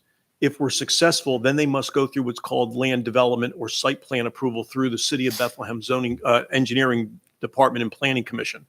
And at that point in time, we're going to have to provide them with the information on elevations, any cuts that are going to have to be made, and whether or not they're even permitted to be made. Okay. But that process will come in the event that this project moves forward. Goes forward. Okay. I just wanted to explain to you, it's not because we're not, we haven't considered it. It's just that it's normally not fully engineered until after the zoning proceeding. Okay. And if an applicant is fortunate enough to receive the approvals, then they move to the next step and you'll be invited to participate in that process. Very good. Thank you. I appreciate it. Yes, no problem at all.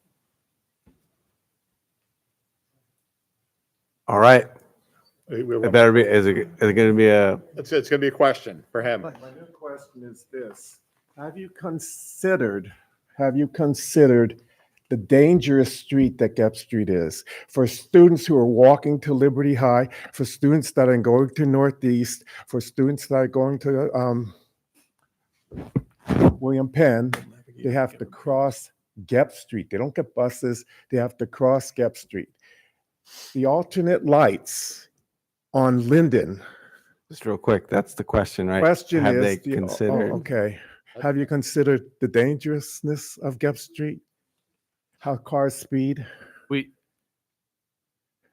I would like to say that we are trying to create a comprehensive solution that is going to safely allow everyone to exit and enter in and around our property with this plan.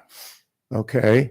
Have you considered making Pine Street from Gep Street to the south one way and have people come in there, In Gep Street and exit onto Spruce. come in Pine, and then go out, get away from Gep Street, and don't interfere with that?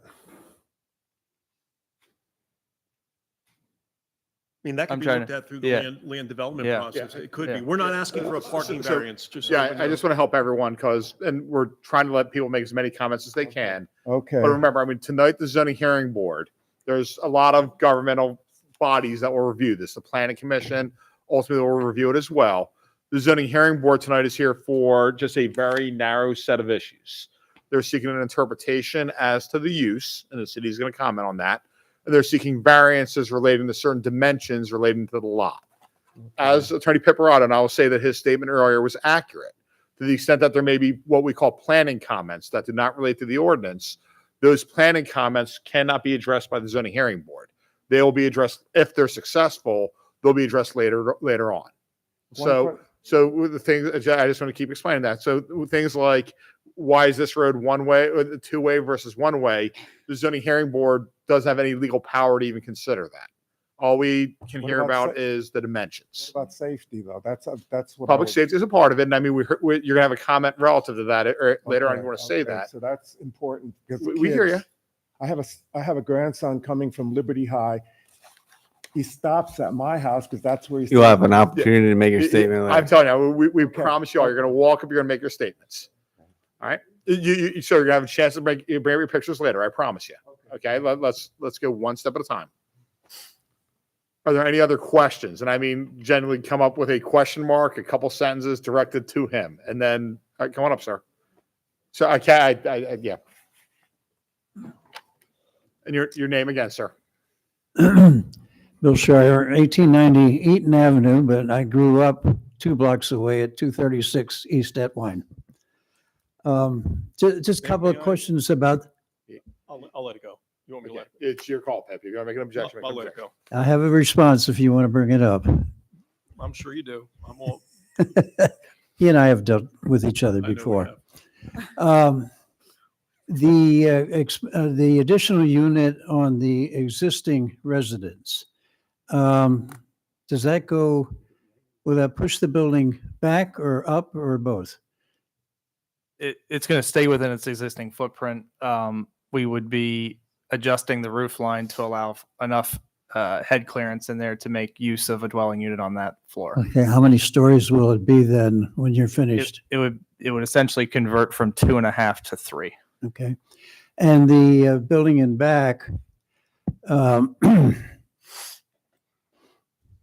many stories is that going to end up as? 3. 3, okay. And one final question. What is the lot coverage of the two buildings combined? Of the building coverage or the Yeah, impervious coverage? I'm sorry, yeah, well, the lot coverage by the buildings. By the buildings itself? Yeah. Let me see if I can identify that on the plan. Should be on, yeah, but I can barely read it. Here, I brought you the big one. Okay. So existing building coverage, total building coverage is 3,550 square feet, and it equals 35% of the lot. So it's well under the 80% requirement. Yeah, okay, well, I have a related question, because last I heard when the RT was 30%, but No, I believe believe building coverage is something has happened in the interim. And I don't suppose you have a rendering of what the garage will look like when Yeah, it's we done? do, and I'm glad you asked, because I was remiss in not pointing out to the zoning hearing board members, and it's already in the package, I'm not introducing anything else, but I just would ask the board members to look at Exhibit F, and we have larger pictures here that we can indicate to the board members, sir, and if you'd like to look of what that is going to look like. Okay, yeah, all right, yeah, it looks a bit like the building on Gibb Street. And how many, oh, you said 3 stories on that. Yeah. And, well, I'll take a look at that later. I'm just wondering about Put 'em the out here for you. style, which doesn't require a variance. Okay, thank you very much. Thank you. Questions? Okay. Attorney Pepperado, any other evidence? No, I just moved the mission of my exhibits. Any objection, Matt? All right. Attorney Dashler, on behalf of the city.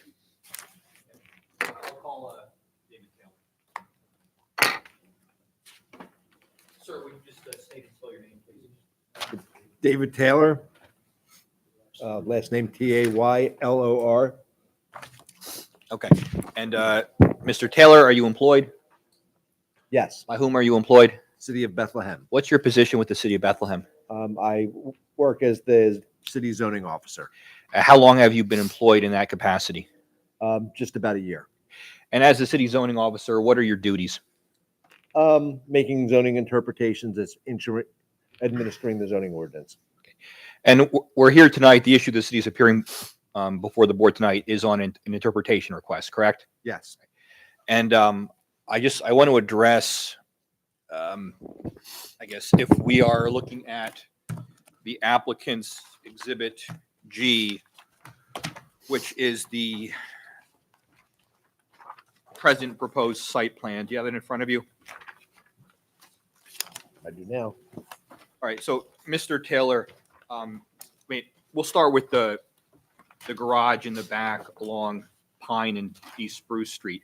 In terms of what the applicant has proposed, have you made an interpretation about what the use of the garage will be or is proposed to be? Yes, the proposed use would be a multifamily dwelling. Right. And as to the existing building in the front at the corner of East Gep Street and Pine Street, have you rendered an interpretation as to what that use, let's say what that use currently is? Currently, that current use is a 3-family residential conversion. And even if the applicant places an additional dwelling unit on that building, what's the use? It Is would the same? It would continue being a residential conversion, yes. And do you have the zoning ordinance in front of you? Mr. Caprato, do you have Had a, it behind me. I have a copy of the whole thing if you'd like it. No, I'll be referring to it at points. That's fine. Okay. Just read the sections off so I know which Sure. ones they are. Yep. All right, so, and the board members have the zoning ordinance with them? Great. I learned that from last time, so I killed fewer trees today. Mr. Taylor, is a conversion a different type of use from a multifamily dwelling? Yes. And the property, just, I think it was mentioned before, at 122 East Gep Street, in what zoning district is that located? Zoned, it is in the RT zoning district. That's the high-density residential zoning district? Yes, sir. So now if we look at the zoning ordinance, and I'll ask if you can turn to, what I have is page 29.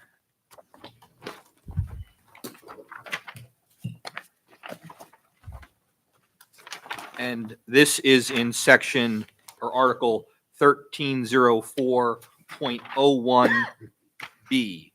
Are you there, Mr. Taylor? I am. Is it fair to say that the page we're looking at here is a table of the uses permitted or not permitted, what have you, in residential zoning districts in the city? Yes. And is there a use in here on page 29 in section 1304.01B, parentheses 1, for residential uses? Is there a use called conversion of an existing one-family dwelling into 2 or more dwelling units? Yes. And in the RT zoning district, is that use permitted? As a special exception. Correct. It's not by right, it's a special exception. Yes. And is there a residential use in this table that is called multifamily dwelling other than conversion of an existing one-family dwelling into 2 or more dwellings? Yes. And is that permitted in the RT district? Yes. And is it permitted by right? It is. And a use that's permitted by right is different from a use permitted by special exception, correct? It is. Correct. A use that's permitted by right, does that need approval by the zoning hearing board? No, A use that's permitted by special exception, does that require approval by the zoning hearing board? it does. And just for the sake of completeness, if you can turn to page 34 of the zoning ordinance.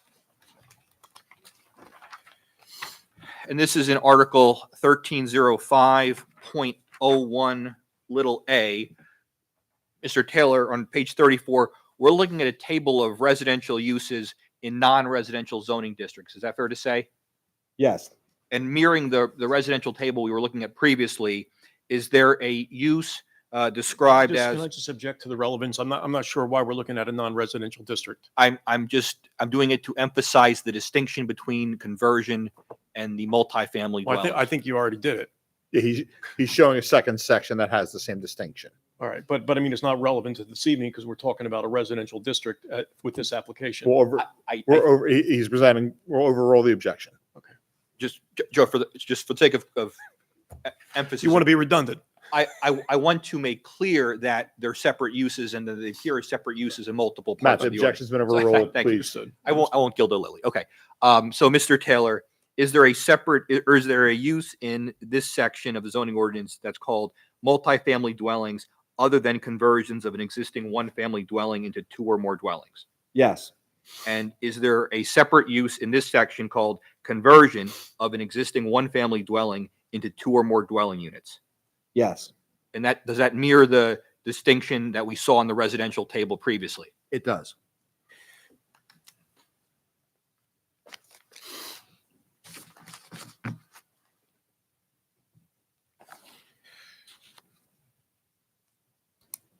And Mr. Taylor, in your capacity as the zoning officer, do you have access to city records that document changes in use of building and alterations to buildings over the years? Yes. And are such records regularly kept in the ordinary business of the city? Yes. And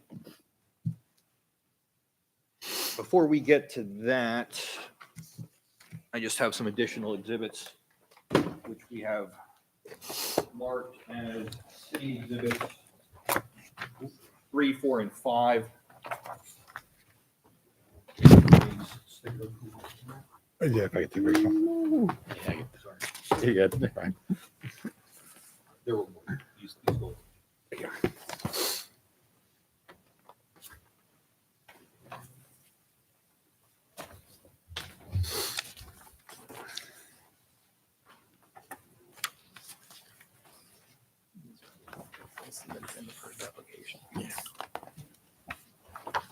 Just to show that I went from 1 unit to 2 units too. See it as a single. It's visited too. All right, Mr. Taylor, before we get to the records, I've handed you a packet of exhibits, the first of which is labeled City Exhibit 3. It is a 2-page document. Do you recognize this exhibit? Yes. It's a letter dated August 22nd, 2025, from you to Mr. Piparato. Is that correct? Yes. And can I address your attention or direct your attention to the part of the letter below? With that in mind, I offer the following comments. Can you read that for the board? A review of the zoning ordinance requirements for a conversion was undertaken, and the interpretation is that a conversion is a separate and distinct principal use from multifamily as indicated in the allowed uses tables of both zoning ordinance sections 1304.01 and 1305.01 and in section 1322.03, additional requirements for certain uses. And as you sit here today, is that still your interpretation regarding the distinction between a multifamily dwelling and a conversion? Correct. And again, well, I'll put a pin in that for now. So that's City Exhibit 3. May I move for the admission of the exhibit? No objection. So City Exhibit 4, we were talking before, Mr. Taylor, you have access to city building and zoning records, correct? Correct. And if we turn now to City Exhibit 4, can you tell me what we're looking at here? You're looking at a certificate of occupancy. For From- what? from- For what property? For 122 East Gap, dated July 15th, 1985, and it's identifying the dwelling on the property as a single-family detached dwelling. And this is the subject property that we're dealing with this evening, correct? Correct. And I think you indicated that under the line for existing use, it's identified as a single-family detached dwelling. Is that correct? Correct. And if we go now to City Exhibit 5, can you tell me what this is? This is a certificate of occupancy for 122 East Gap from 2007, identifying the existing use as 2 units.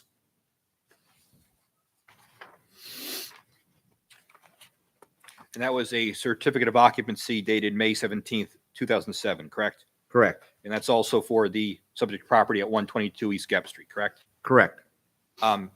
Going back to City Exhibit 4, the certificate of occupancy dated July 15th, 1985, it reflects at the time that there was a single-family detached dwelling on the property, correct? Correct. How many units, how many dwelling units are in a single-family detached dwelling? 1. And it looks like as of 2007, this record, this CO indicates that there were 2 units in that principal dwelling at the corner of Pine and East Gap Street, correct? Correct. At some point, did the number of dwelling units increase? Yes. That's the inference that we can draw. Correct. We don't have a CO for that apparently, right? We me? don't have a CO documenting the change from 1 to 2, right? No, not. Yes. No. Well, this is a certificate of occupancy for 2 units. Right. Okay. So, Mr. Taylor, we looked at sections 1304.01 and 1305.01. In your interpretation letter, that's City Exhibit 3, you reference section 1322.03. If we can turn to that. What section was that, Matt? Sorry, 1322.03. And I think it will be little letter O. Just give me a second. Matt, I know we have different versions. What page do you have? I I have, think it's 169. yeah, 169 and 170.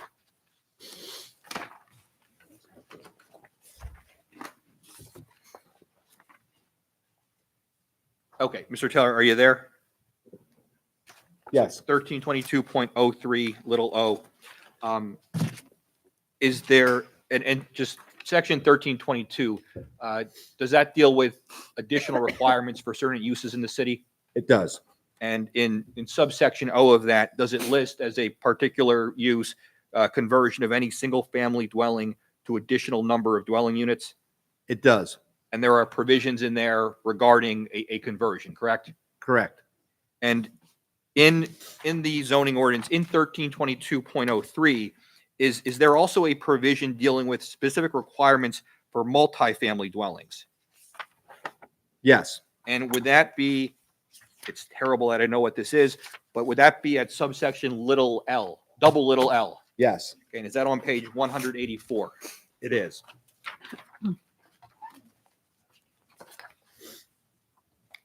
And again, at that subsection, it lists specific requirements for multifamily dwellings, correct? Correct. And so as of 1985, the city's records reflect that the subject property, that principal building at the corner of East Gep and Pine, was a single-family detached dwelling, correct? Correct. And does the zoning ordinance define single-family detached dwelling? Yes, it does. And if we look at the definitional section of the ordinance on page 8 at section 1302.40, does the definition of single-family dwelling read a building occupied by only one dwelling unit and having no party wall in common with an adjacent building?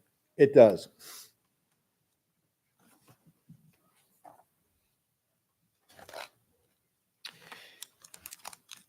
And the way the conversion language reads in the ordinance, right, it's a conversion of an existing one-family dwelling into two or more dwelling units, correct? Correct. So would the typical conversion be one where you're changing a single-family detached dwelling into some variety of two or more dwelling units? Correct. Yes. And that could include what would otherwise be known as a multifamily dwelling. What would otherwise be known as a multifamily Yes. dwelling.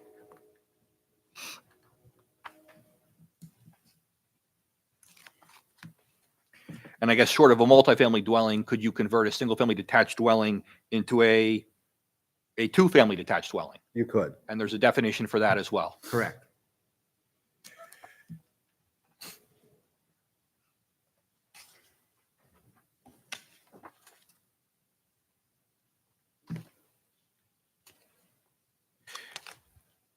And so, Mr. Taylor, I know we're just here for the interpretation, but if the city's interpretation, if your interpretation is upheld, I suppose the idea here is that impacts the applicant's use under section 1322.0305, correct?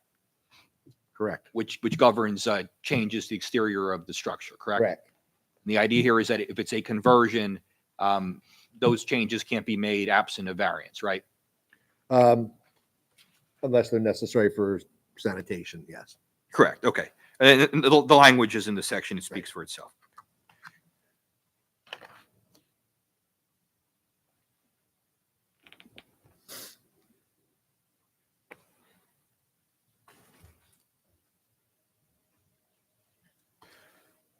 All right. I move the admission of exhibits 3, 4, and 5 of the city.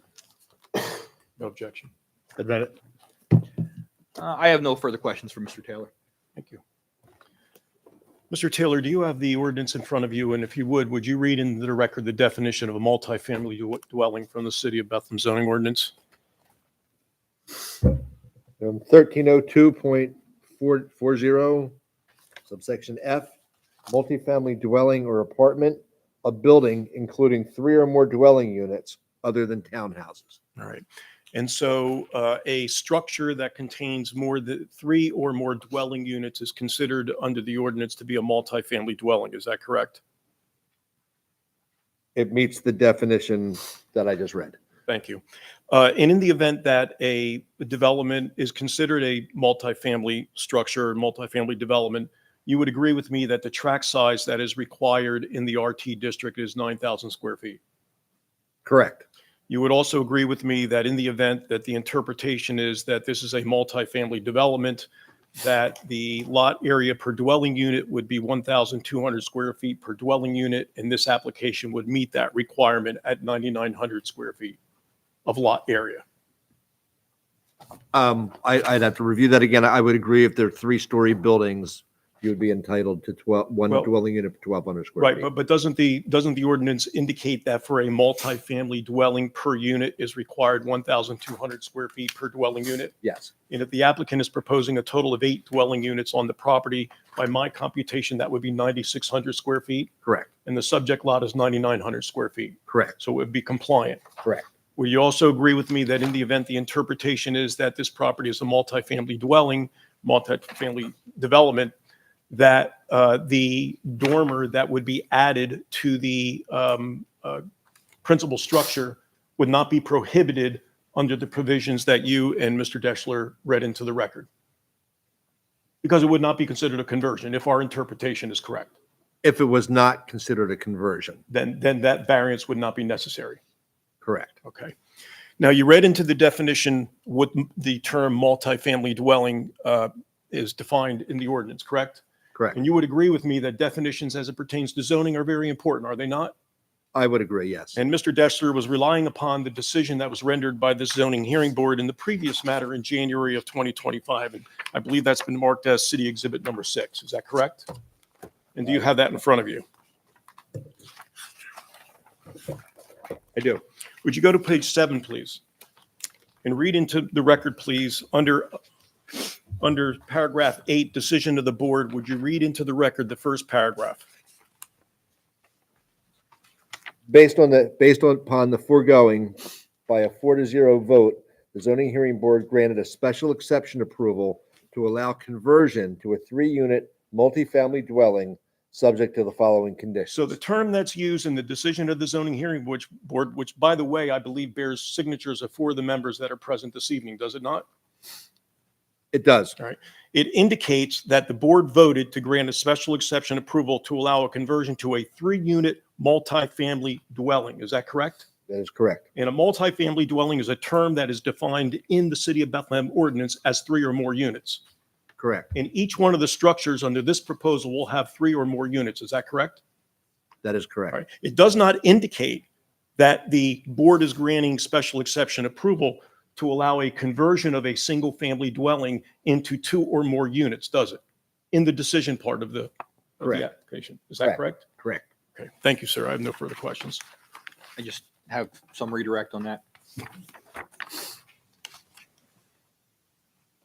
Mr. Taylor, when interpreting a zoning ordinance, is it important to give meaning to all the provisions of the ordinance?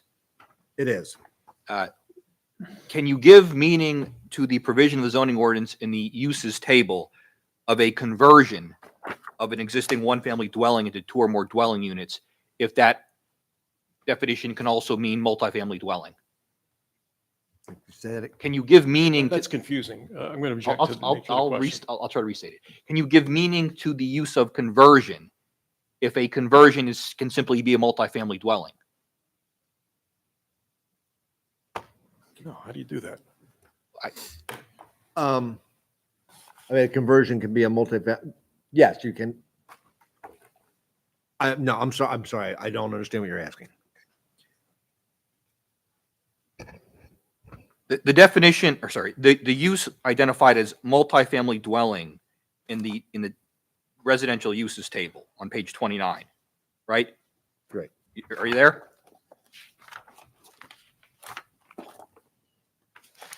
Yes. What comes after multifamily dwelling? After multifamily dwelling, the next use or Literally the next words. okay, multifamily dwelling other than a conversion of an existing one-family dwelling. Can you give meaning to both a multifamily dwelling and a conversion if a conversion is simply a multifamily dwelling? Wait, I'm going to object to that because the whole point of this hearing is that they indicated that we have two separate uses. And now council is trying to incorporate the conversion into a multifamily dwelling and indicate they're one and the same thing. No, I'm doing the opposite of that. I'm trying to do the opposite of that. Well, I don't know how you get there.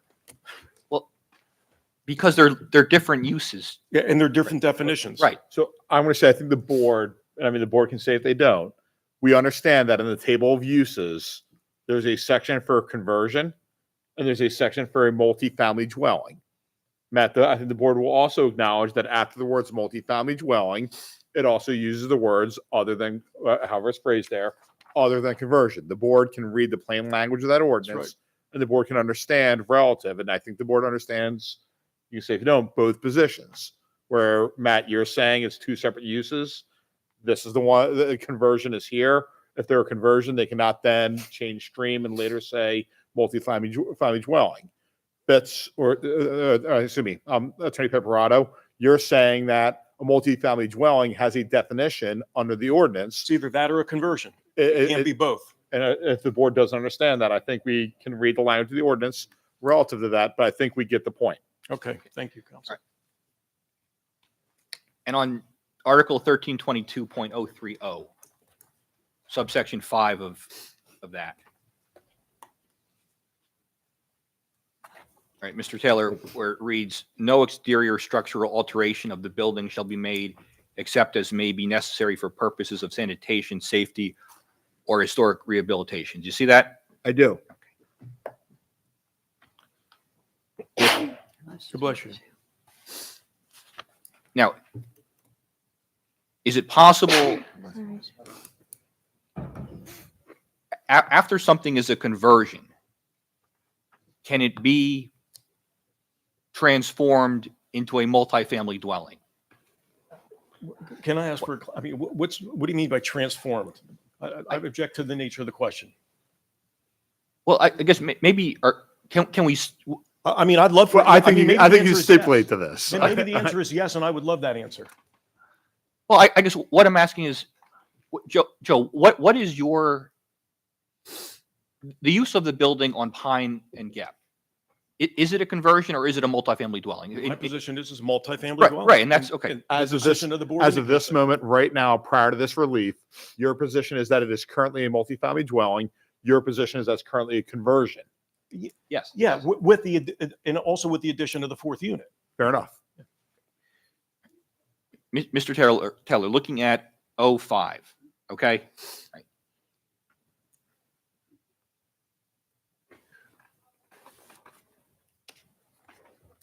If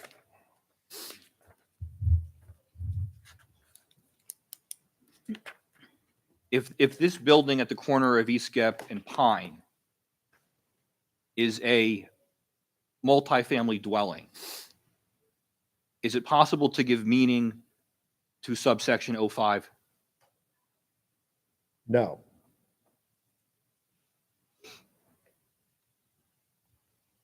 If I understood your question properly. You answered it, so. No, You did. no.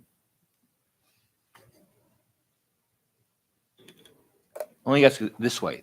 The use identified as a conversion, does it cease simply when the building is converted from one use to the conversion? No, it does not. Does it continue? It continues on as a conversion. Matt, I think the board understands. Okay. Your position is they applied as a conversion. It remains a conversion. And I understand I think the board again can speak for itself and understands Attorney Pepperato's position relative to the multifamily dwelling. But I think we understand that. All right. I think we're trying to make legal argument through. Yeah, I mean, Well, I think it's been asked and answered. Yeah, I'm with you. Matt, go ahead and ask your questions. I'm done. It's just, it's interpretation. I have to listen No, to no, interpretation Matt, from the zoning absolutely. You officer. have a chance. I'm saying you can make legal argument relative to it. If you're on stage, you can't state. I understand. I have no further questions. I mean, they're separately defined in the ordinance, are they not, David? They are separately defined in the ordinance. All right, and they have two connotations and two very distinct meanings, do they not? They do. All right, thank you. That's all I have. Any questions from the board? Mr. Taylor? Do you have a question? Yeah.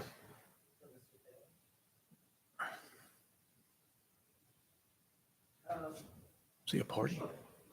Since you called me out. They have an objection. Elliot Nolter, 115 East Spruce Street. I guess my question would be, is this not the same conversation we had last month about terminology, when the real conversation should be about the actual use of the building? What's the question for him? I'm not being short. Are we debating a term here, or are we debating what should legally be built on this? No, piece of land? I mean, I thought the point of one of your questions last time you were up could have been answered by Mr. Taylor, but if you got your answer through the debate. Do you want the turning radius question, or? No, it was the definition of a multifamily. Okay, I'm sorry. I think Sure. you did Yeah. answer the So, question. yeah, I think we've talked about that enough, but All right, thank you. cool. Yeah. All right. All right. Anybody else have questions for Mr. Taylor? Should I open it up for comment? Well, We able to Attorney limit Dexter, anything comments else to things on behalf that of the have not city? been said Nothing else. 75 times already. I would just, sorry. Are we able to limit comments to things that have not been said in questions? Well, I mean, or- I think you can encourage that. I mean, everyone can Okay. make their statement. Everyone, we've been at this for a while. Many of your comments were well made as a part of the questioning. We don't want to stifle anyone's right to make public comment, but I think the board understands, particularly regarding the parking, a lot of those concerns. We've heard your comments relative to that. I mean, we're going to open up for public comment. We don't want to stifle that. Please speak your piece. But I think what the board would say is that we've heard many of your comments on that. So with the chairman's discretion, you can open up for comment. All right. Yeah, just again, we encourage and like that you guys are, are interested in your property. Just be mindful of people's time. I think everybody has made great points tonight. So with that, I'll open it up for comment.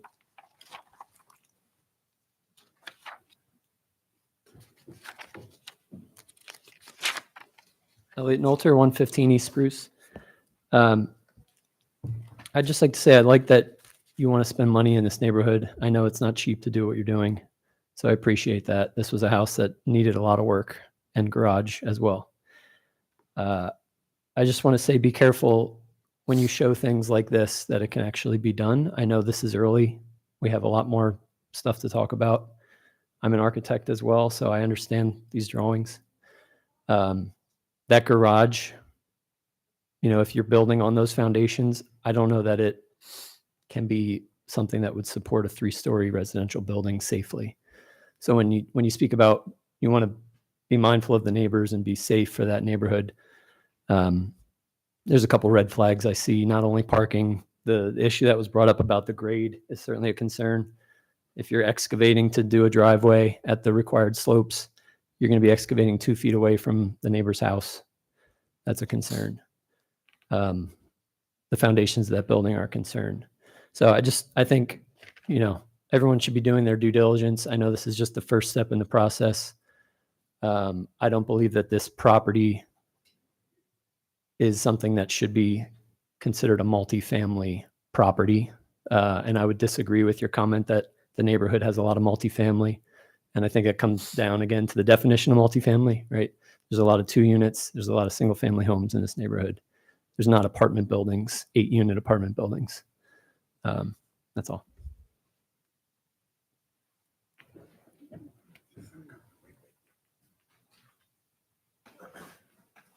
This is comments. All I want to say is, can I just ask, how many people are expecting to make comments? I was the only one, I think. No, okay. Where are you going, Matt? What do you need? I Do you was need a gonna take a recess? break. I didn't want to stop the proceedings if there were plentiful comments. Understood. This is very quick. Okay. Okay. Reality on these pictures and Google. That's it. All right. Matt, do you want to? Previous guy. For that big structure he was building. Remember how many? Bill Scher again. Incidentally, it's spelled Scherer. Very short comment. The one downside of this project is that green space is being replaced by asphalt. And in that part of the city, which I know well, green space is at a premium. And there's a health effect because there's fewer green things taking carbon dioxide out of the air. Thank you. Thank you. Anybody else? All right. So among the attorneys, is there any final comments that the attorneys want to make on behalf of their clients, knowing that I mean, the I'll board's make a heard the brief- evidence? I think the board understands the arguments. Yeah, if you accept it, I'll do it in less than 2 minutes. Sure. Okay. Right now? Yep. Okay. So the reason why this interpretation question is different than the previous one, and unfortunately I wasn't here last month for that discussion in that matter, but I did hear a little bit this evening about it, is that there's a couple things. Number one is that the decision of the zoning hearing board talks about a conversion to a 3-unit multifamily dwelling. It does not say multifamily dwelling other than a conversion, and it does not say a single-family dwelling converted to 1 or more units. It specifically says conversion to a 3-unit multifamily dwelling. Why is that important? Because if you go back to Exhibit C, which was the information submitted by the applicant in the previous zoning hearing, you will see that there were references made to additional units in Phase 2 and additional parking. Now, you did point out the fact that, yes, but it only referenced 2 units. Well, it may have only referenced 2 units, but what it certainly did was provide the zoning hearing board with the information that there was going to be a second phase to this project, and that this project was going to have additional units that constituted a multifamily dwelling.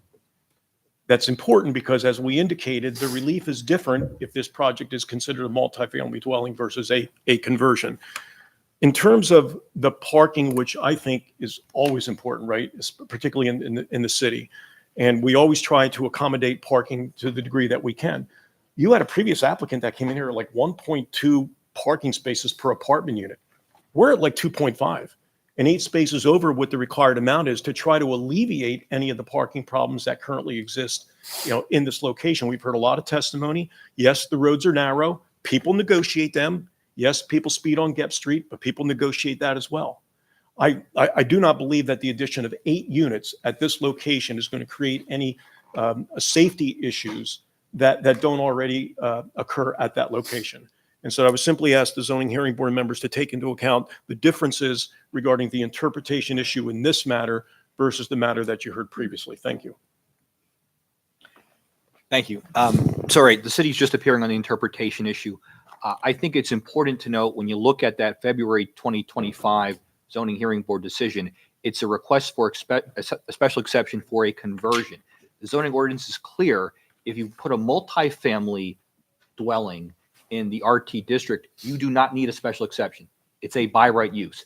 The only reason that you go before the zoning hearing board for a special exception is because it's a conversion, which is clearly a different use in the zoning table from a multifamily dwelling.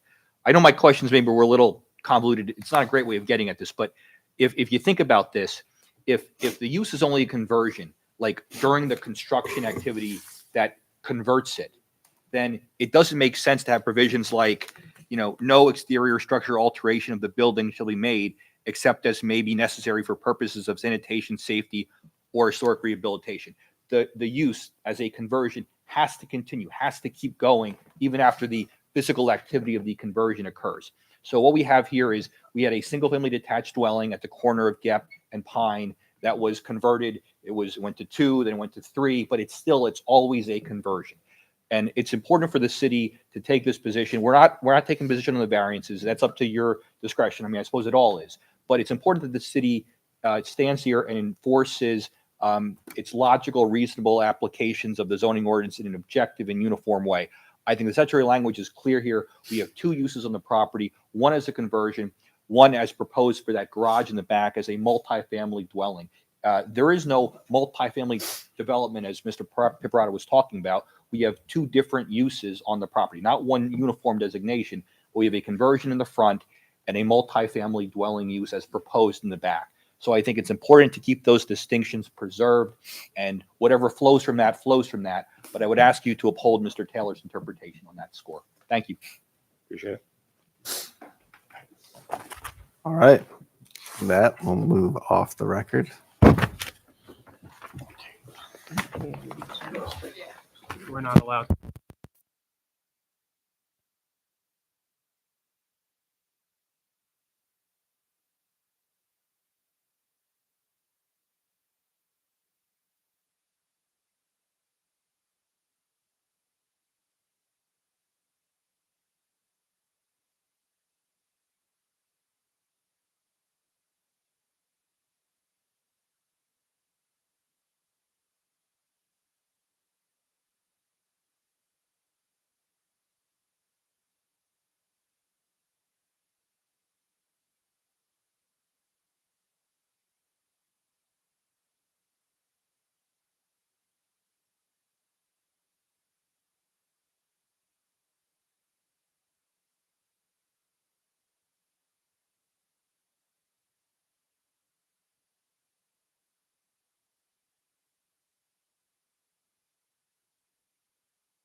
Good evening, everyone. We're reconvening the last hearing right now.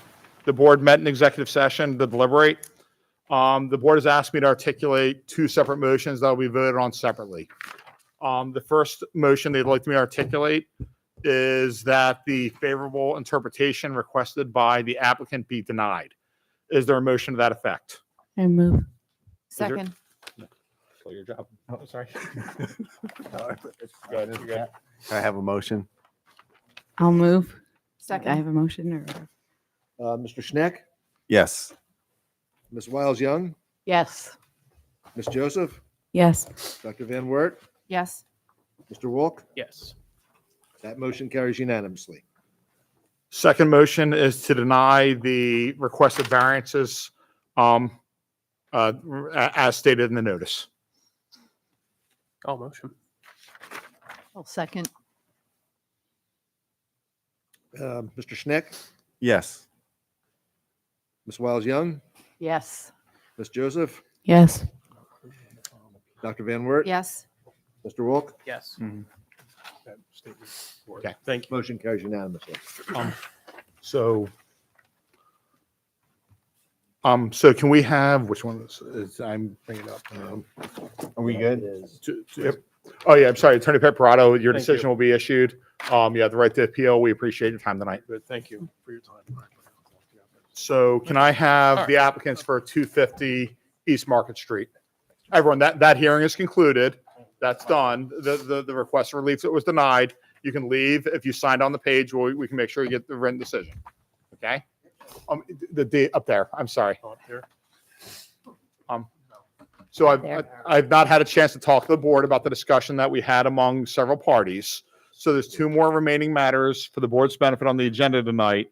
And knowing that the board has a 10 o'clock cutoff time, we discussed with the applicant for 250 East Market Street whether they would be willing to continue that matter to the October 22nd, 2025 agenda. There'll be no new notice that will be required, or there'll be no new notice required relative to that. And if there is, the city can reach out to you on that. But would you agree to grant any Perfect. continuance? Yes, we agree to a continuance. And would you agree to grant any extensions required to the municipality's planning code as required? For that? Absolutely. Okay, so the board, the zoning officer will reach out to you relative to October 22nd. Okay. We appreciate your time tonight. We apologize. The Yeah, first matter no, is no, running no, very, no very problem long. at all. Thank you all so much. All right, be well. So for the board's benefit, that means we have one more here tonight. We're not going to hear 250 East Market. That'll be heard on October 22nd.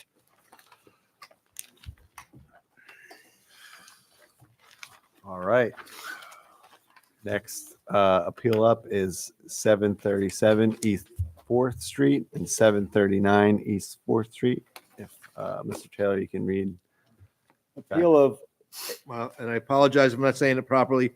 Appeal of Abram Dibbit and Antonio Drew on behalf of 737 East 4th Street LLC and 739 East 4th Street LLC for 7-dimensional variances to consolidate two parcels and develop a 5-story, 13-unit multifamily dwelling. Lot area 9,000 square feet required, 4,397 square feet proposed. Lot area per dwelling 1,200 square feet required, 338 square feet proposed. Lot width 90 feet required, 45.35 feet existing. Rear yard setback 20 feet required, 0 existing. Side yard setback on the east side, 18.5 feet required, 0 existing. Side yard setback west, 18.5 feet required, 0 existing. And maximum building coverage, 80% permitted, 100% existing. Sections 130601A4, 130601A, footnote 6, 132506, and all associated variances, special exceptions, and interpretations. I think a point of clarification that the stories is 3 stories on East 4th Street and 4 stories to the rear of the property based on the slope. It's not a 5-story building. And before you get started, can you confirm when the property was posted? Yes, would you indicate when the property was posted with the notice? It was Tuesday, September 16th. Attorney Deshler, is the city participating in this matter? Yeah, absolutely. Excuse me, ma'am, I hate to ask, just because you're the closest, can you pull that door closed? Thank you so much. We appreciate it. Thank you.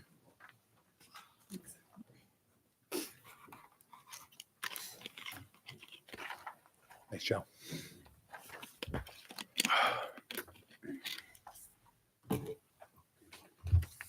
Oh, thank you. Okay.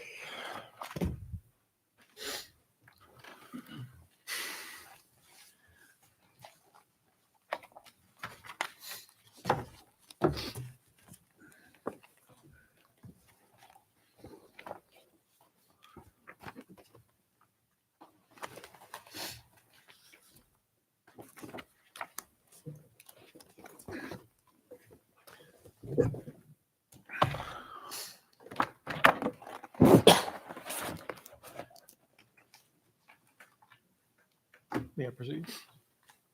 Oh, yeah, go ahead. Thank you. First, David, can you confirm whether or not the board in their package received the entire application, all the exhibits that were submitted with the application? Just want to make sure. We had a series of exhibits that were marked. Yes, Yeah, C1 through, I believe it's C11. Thank you. You have all those? Okay. And the only reason why I wanted to point that out is that we had pre-marked our professional exhibits A and C. But we're going to be a little bit out of order. So what I handed out to you is an exhibit package that is entitled Exhibit B. So I just didn't want to confuse the board members that I'll really be starting with the package that I handed out to you, because these are the additional exhibits we brought this evening. And then I'll refer to the exhibits that were filed with the application that you already had copies of. That's fine, Attorney Okay. Perrotto. However you think best. Thank you. All right. Would you state your full name and spell your last name for the record? Yes, my full name is Antonio, last name Drew, Drew. All right. And Antonio, are you a principal in the limited liability company known as 739 East 4th Street LLC? Yes, I am. I'm 50% owner along with my business partner, Abram Dimmitt. And are you also, you and Mr. Dimmitt, the owners of an entity known as 737 East 4th Street LLC? Yes, we are. All right. And I want to show you in Exhibit Package B, Exhibit B1, and this is the tax assessment information from Northampton County. It indicates that 739 East 4th Street is owned by an entity of the same name. Is that correct? That's correct. And when did you and your partner purchase this property? In March of 2024. All right. And further in the exhibit, there is a tax map identified in red, which identifies the parcel known as 739 East 4th Street. Is that correct? That is correct. And it appears that the configuration is irregular in that on East 4th Street, it's narrower, and as it proceeds to the north, it becomes wider. Is that correct? That is. All right. And after the tax map, there is also an aerial photograph, and this depicts that the current footprint of the building occupies almost essentially the entire lot that's known as 739 East 4th Street. Is that fair to say? Yes. Okay. The next page indicates that the property known as 737 4th Street is owned by an entity known as 737 East 4th Street LLC. Is that correct? Yes. And again, that's you and Mr. Dimmitt. Yes. All right. If we go to the third or fourth page of that exhibit, there is a tax map, and that shows that that property is really a parcel that adjoins 739, but 739 actually proceeds around the back of it, does it not? That is correct. All right. And so the two of them, if combined or consolidated, make essentially I guess close to a rectangle, does it not? It does. All right. And your intention with this particular project is to consolidate the two lots and incorporate them into one single lot. Is that correct? That is correct. All right. If you would go to Exhibit B2, and it's entitled Site Orientation Photographs. And if we would look at the first photograph there, could you identify for the board members the properties that we are referring to this evening? Yes, on the left-hand side, you could find 737 East 4th Street, and then directly right next to that, that will be 739 East 4th Street. And if we go to the second photograph, is that a little bit clearer in terms of the two buildings? Would you describe by color or other Yeah. features which each building is? So the building on the left-hand side with the two dark gray doors and also the gray stucco, that would be 737. And then right next door to that, you could see a sign from the commercial unit. That would be 739. Right. Would you explain to the board members the condition of this property when you purchased it? Yes, when we purchased it, it was dilapidated. On the 737 side, it is basically just the frontage of the building. To my knowledge, it was demolished. I do not know for what reason, 20 plus years ago, and it's been sitting in that condition, when we bought it in March of 2024, but also years before then. All right. And so 737, the gray building that we're looking at, it has not been occupied not only since you purchased it, but for many years prior to that. Is that correct? That is correct. And would you consider that to be in a blighted or dilapidated condition? Very much so. All right. And I believe you indicated that to the rear of 737, there is a foundation, is there not? There is. And so apparently there was a structure that existed on that foundation, There was. and that's been raised Exactly. prior Yes. to your ownership. Yes. Right. If you go to the next page, we are now going from 4th Street down on Monroe Street. Is that correct? That is correct. And are we looking at the side of 739 East 4th Street? Yes. All right. And when you purchased this property, was 739 East 4th Street occupied? It was occupied by the commercial unit, and then there was also an illegal tenant occupying one of the spaces. Now, we should have mentioned this. The property is located in the CL Limited Commercial Zoning District in the city of Bethlehem, correct? That is correct. And that requires you to have commercial space in the first floor frontage of the particular property. Yes, And you currently have that at 739 we do. 4th Street. And obviously, through the balance of this project for both 737 and 739, your intent is that you will have that as commercial space on the first floor fronting East 4th Street going forward, correct? Yes. Okay. Now, if you will, let's continue. We are now continuing north on Monroe Street. We're looking south, but we're continuing north. Would you explain to the board members the structure that's identified by like an orange brick and the first floor in gray? Yes, the structure you see on Monroe Street that has a garage on the first floor and then the brick on the second floor. As of right now, and when we bought it, it was a garage on the first floor, and then the second floor has 2 apartments. And was any of that occupied when you purchased the property? One of the apartments that I was referring to, when you just brought up, was occupied, but right after we took ownership, they left. Right. So other than the commercial tenant on the first floor of 739, are there any other occupants in either 737 or 739? No. Property's vacant other than that commercial tenant. Other than the commercial tenant, it is vacant. All right. Explain to the board members what you learned after you purchased this property concerning what it had been used for, what you believed it had been used for. Yeah, so if you go back to the last picture that Joe Pipperato just showed, you could see electrical meters.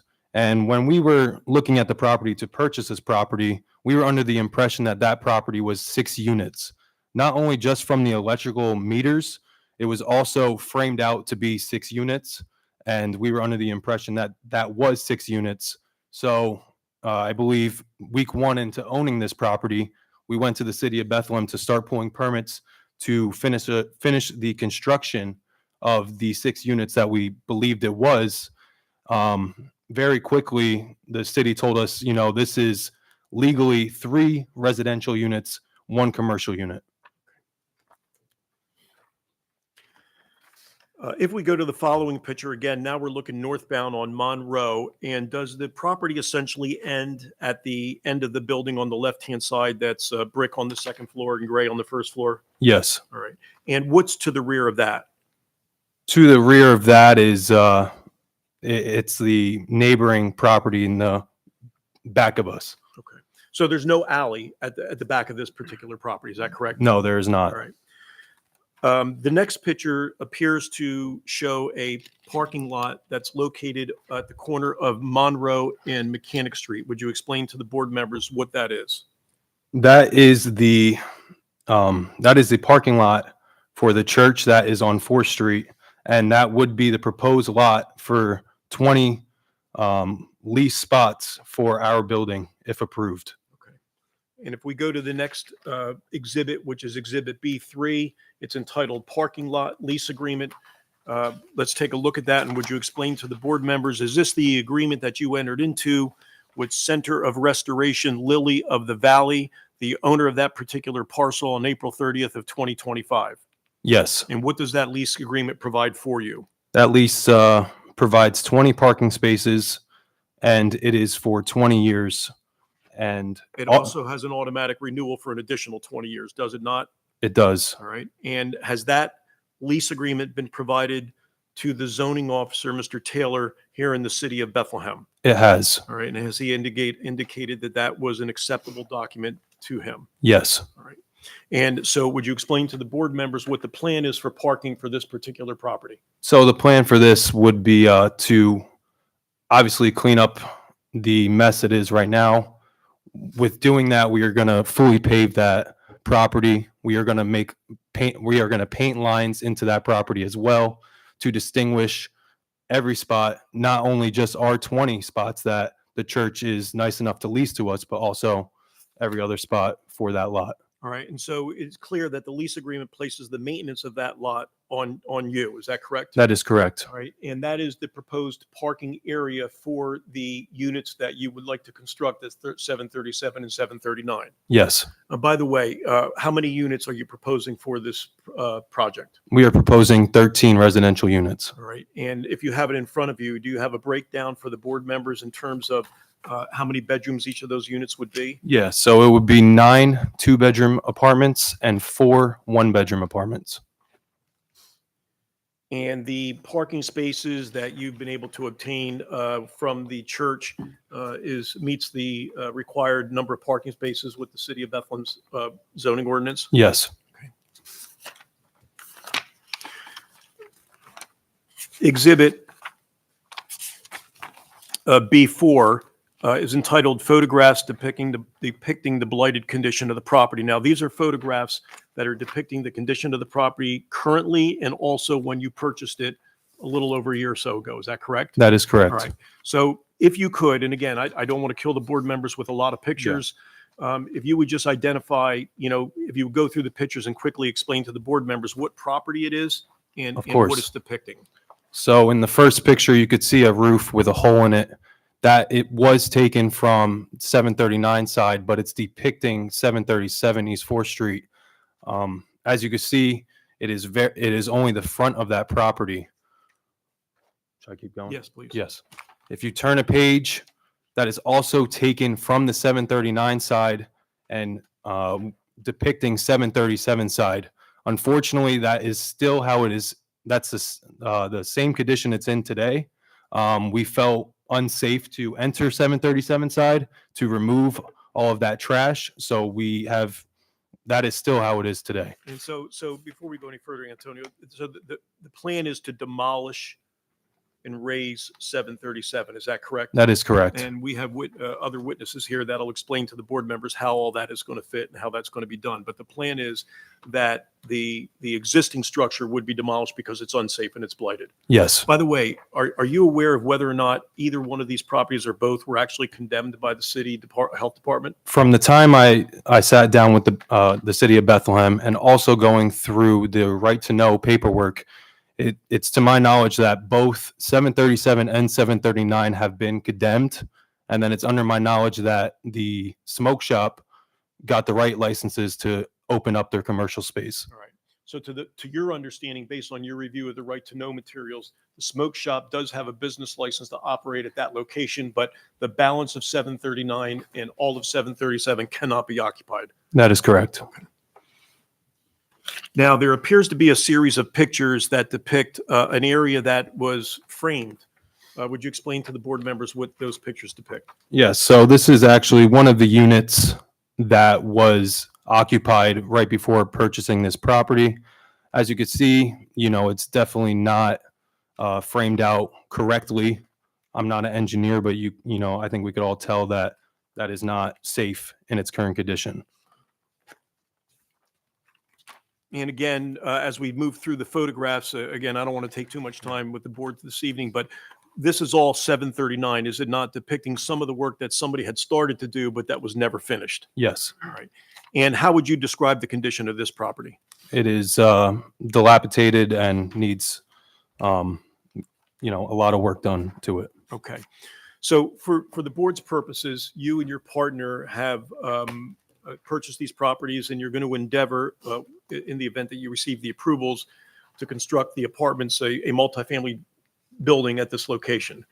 And explain to the board members, if you will, because this is a partially dilapidated and condemned building, you have prepared in Exhibit B5 a real estate pro forma to explain to the board members the costs that are associated with the rehabilitation of a condemned and blighted property. Yes. So if you start with project cost, our purchase price on this property, whether it's going to stay as a 3 residential, 1 commercial, or 13 residential, 2 commercial, is $600,000. The main line I want to focus on in this is the residential construction. We have the residential construction being $750,000 for the 3 res, 1 commercial. That For only 3 units in 1 commercial, you're indicating that the construction cost would be somewhere in the area of $750,000. Is that correct? Yes. Right. If we were to do the 13 residential, 2 commercial, we have a number of $1,950,000, and that would be for the 13 units. All right. And where did you obtain the numbers and the calculations in terms of being able to put together this pro forma? Yes, we've been buying properties now for about 5 years, so we have a knowledge, but we also sat down with our designer to make sure that our numbers are as realistic as they could get. All right. So from an investor standpoint or a builder standpoint, it doesn't make any sense at all to convert this property into 3 residential units and 1 commercial unit. No, it does not. All right. And why does it not? Our total project cost would be $1,615,000. On the other hand, for 13 residential, 2 commercial, we will be all in at $2,965,000. Now, of course, as an investor, you worry about the equity, but also improving the value of a property. So if we were to do the 3 residential, 1 commercial, we would have a gross negative equity of negative $615,000. All right. So it would be a project nobody would undertake. No. And so nobody in their right mind, so to speak, would undertake this project without having a sufficient number of units to make it worthwhile to renovate and rehabilitate a property that's been sitting there for many years in a dilapidated and unoccupied condition. Yes. All right. Talk about the character of the neighborhood. I know the board members are very familiar with the location, but you've now owned this property for some time. This mixed use where there are commercial units on the first floor, residential units on the floors, second, third, and fourth. Is your proposal consistent with the character of the neighborhood? It is. Do you believe that the number of units for this particular location in this particular building is reasonable? Yes. Okay. Do you believe that this proposal would be consistent with the character of the neighborhood? Yes. The units have existed, these 2 structures have existed at this location prior to the time that you purchased the property. So any of the non-conforming dimensional requirements that exist have existed there since the structures have been created. Is that correct? That is correct. Right. You are not adding to any dimensional variances. You're not adding anything that would require additional relief other than what's currently required for any use at that property. No, we will not be adding any. Okay. Now, in addition to providing parking, have you done any investigation regarding public transportation to close to this location? Yes. So approximately 350 feet away, there is public transportation on 4th and Buchanan, right in front of the city lot. Okay. And the idea would be to integrate the 2 lots and integrate 737 and 739 into one multifamily building. Is that correct? That would contain the 13 residential units and the 2 commercial units. That is correct. Okay. That's all I have for this witness.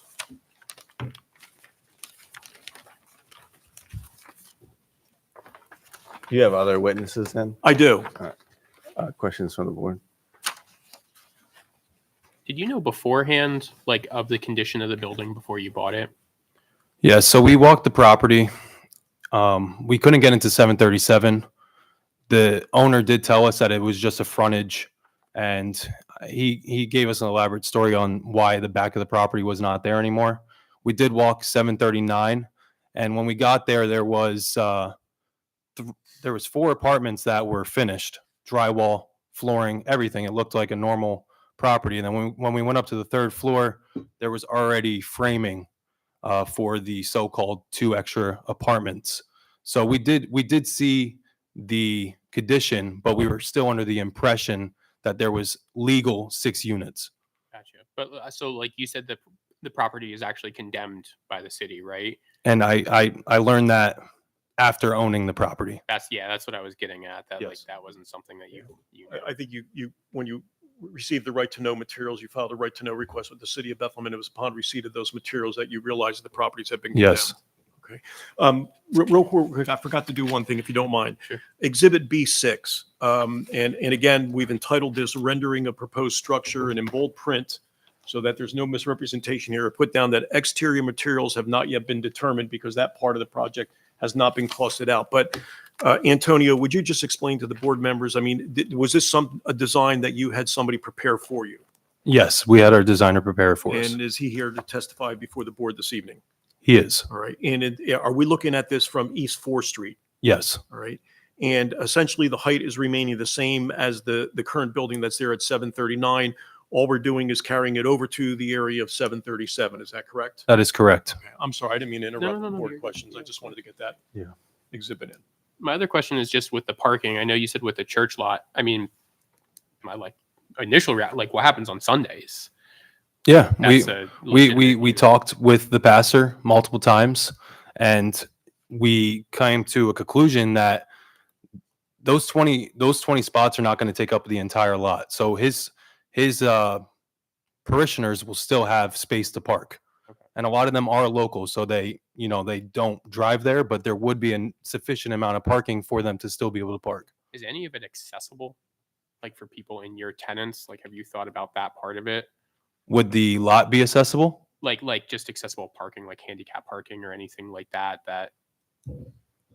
Or do you have a spot that like you can designate closer to because it just seems like a little bit like it seems like a walk, right? So we looked into that, and the only way we're going to be able to accomplish that is have the city of Bethlehem dedicate a spot on East 4th Street for handicap parking. Okay, and that's out of our. Yeah, but we will make that assuming that the project goes forward, we would make that application, but that would be right on East 4th Street, so there would be easy access to the building. Okay, cool.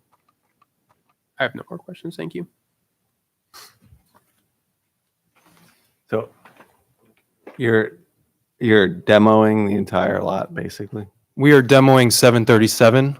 739 will be staying, and then we will be conjoining both. So we'll be completely rebuilding 737 and conjoining it into 739. All right.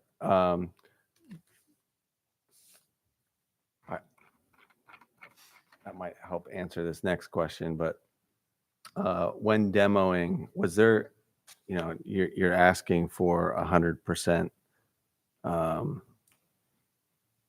impervious now. Yes. Was there ever a consideration of, as you're demoing, letting some pervious there, or like why do you have to cover everything back up again? Well, if you look at the prior footprint of 737, there was a foundation there. So at one point it did cover the entire lot.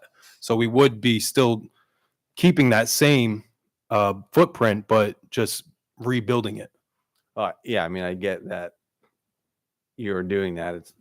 I guess what I'm saying, there's an opportunity to build more in compliance with the zoning. Yeah, I know what you mean. I'm sorry to interrupt you, No, but it's cool. We've talked about it with our engineer, our designer, with Joe multiple times, even with ourselves, and we would be losing anywhere between 3 to 5 apartments. And going off of the performa, that number of 13 is significant to make the project worth while. Yeah, that was my question. You had to go to the 13 to make that break point. There was nothing in between the 3 to the 13. Nothing that we could come to a conclusion with. What's the average like rental price? I guess I'm not like, is it affordable? Yeah, so Numbers here. So that's, you know, I of guess. course, everyone knows all the development that's going on in Southside Bethlehem with 3rd Street, even parts of 4th Street now. And a lot of these apartments are unaffordable. What we're going to be doing here is we're right in the middle. We're not, they're going to be very high end apartments and we're going to be putting a lot of money into them, but we're also not going to be asking for $2,000 for a 2-bedroom or a 1-bedroom. We're going to still be in that middle range of $1,400 to $1,500 for a 1-bedroom apartment, and then anywhere between $1,600 to $1,750 for a 2-bedroom apartment. So I think those numbers are fair compared to a lot of other units in the area. Do you have examples of any other similar buildings that have such a diminished lot area per dwelling unit? Because this is, you're asking for over like a quarter of what is required per dwelling unit. That's like 75% reduction. Are there other buildings in the area that are having the same dimensional issues? I believe I appeared before the zoning hearing board a couple of years ago, and I'm trying to remember the project that I was here for the Benners that was located across from the casino. And that ended up to be almost a 75% reduction in lot area per dwelling unit because of the size of that lot as well.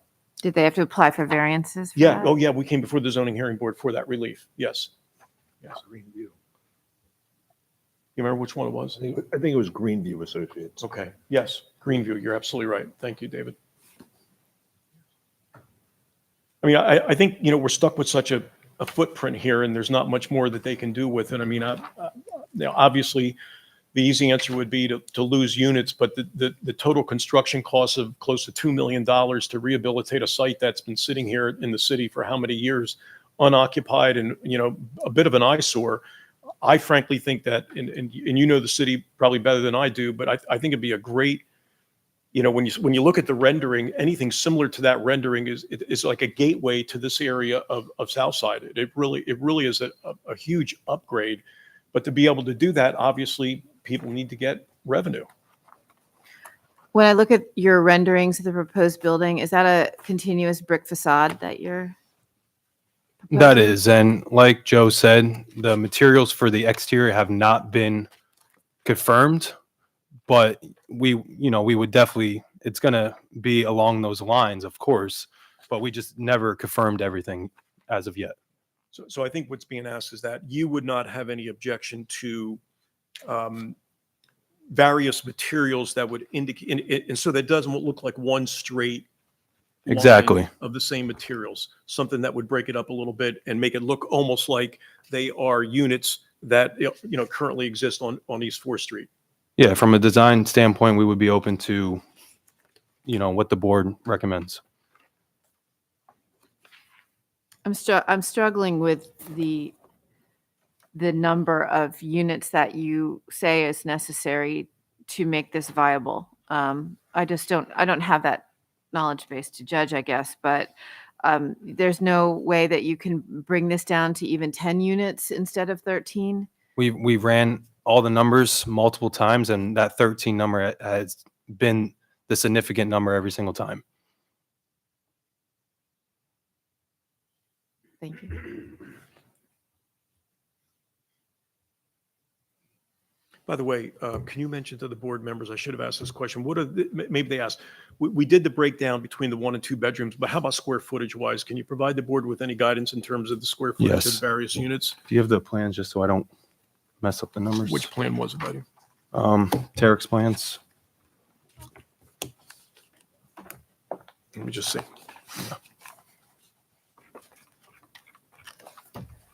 That should work. Yep.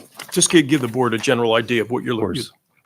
So the smallest apartment, and it's only going to be 2 of them in the entire building, would be 590 square feet, and the largest being 810 square feet. For instance, on one floor, I'm seeing 783 square feet. I'm seeing 651, 650, 810, all within that range. Yes. Okay. Thank you. So the 2 bedrooms would be around 810. Yes, they're between 700 and 810, the 2 bedrooms.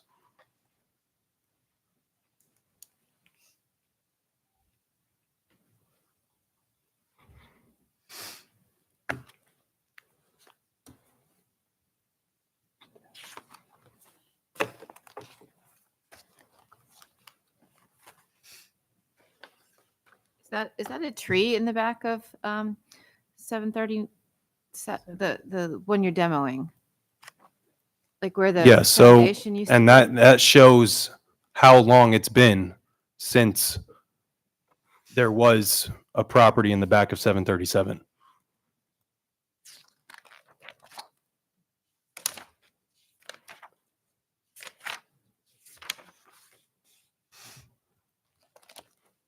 Right there. Yeah, and I don't have a picture of it, but it was falling from the back end between 737 and 735. So it's not directly right in the middle of that one so-called property. I can see that.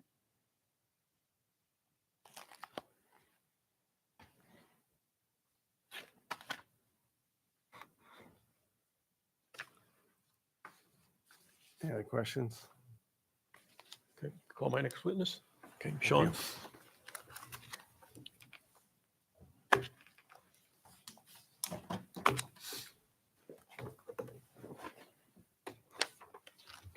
So would you identify yourself for the record and spell your last name, Sean? Sean, that's Sean Dooley, Dooley. And Sean, by whom are you employed? Keystone Consulting Engineers of Bethlehem. And how long have you been employed by Keystone? Since 2006. And in what capacity do you now work for Keystone?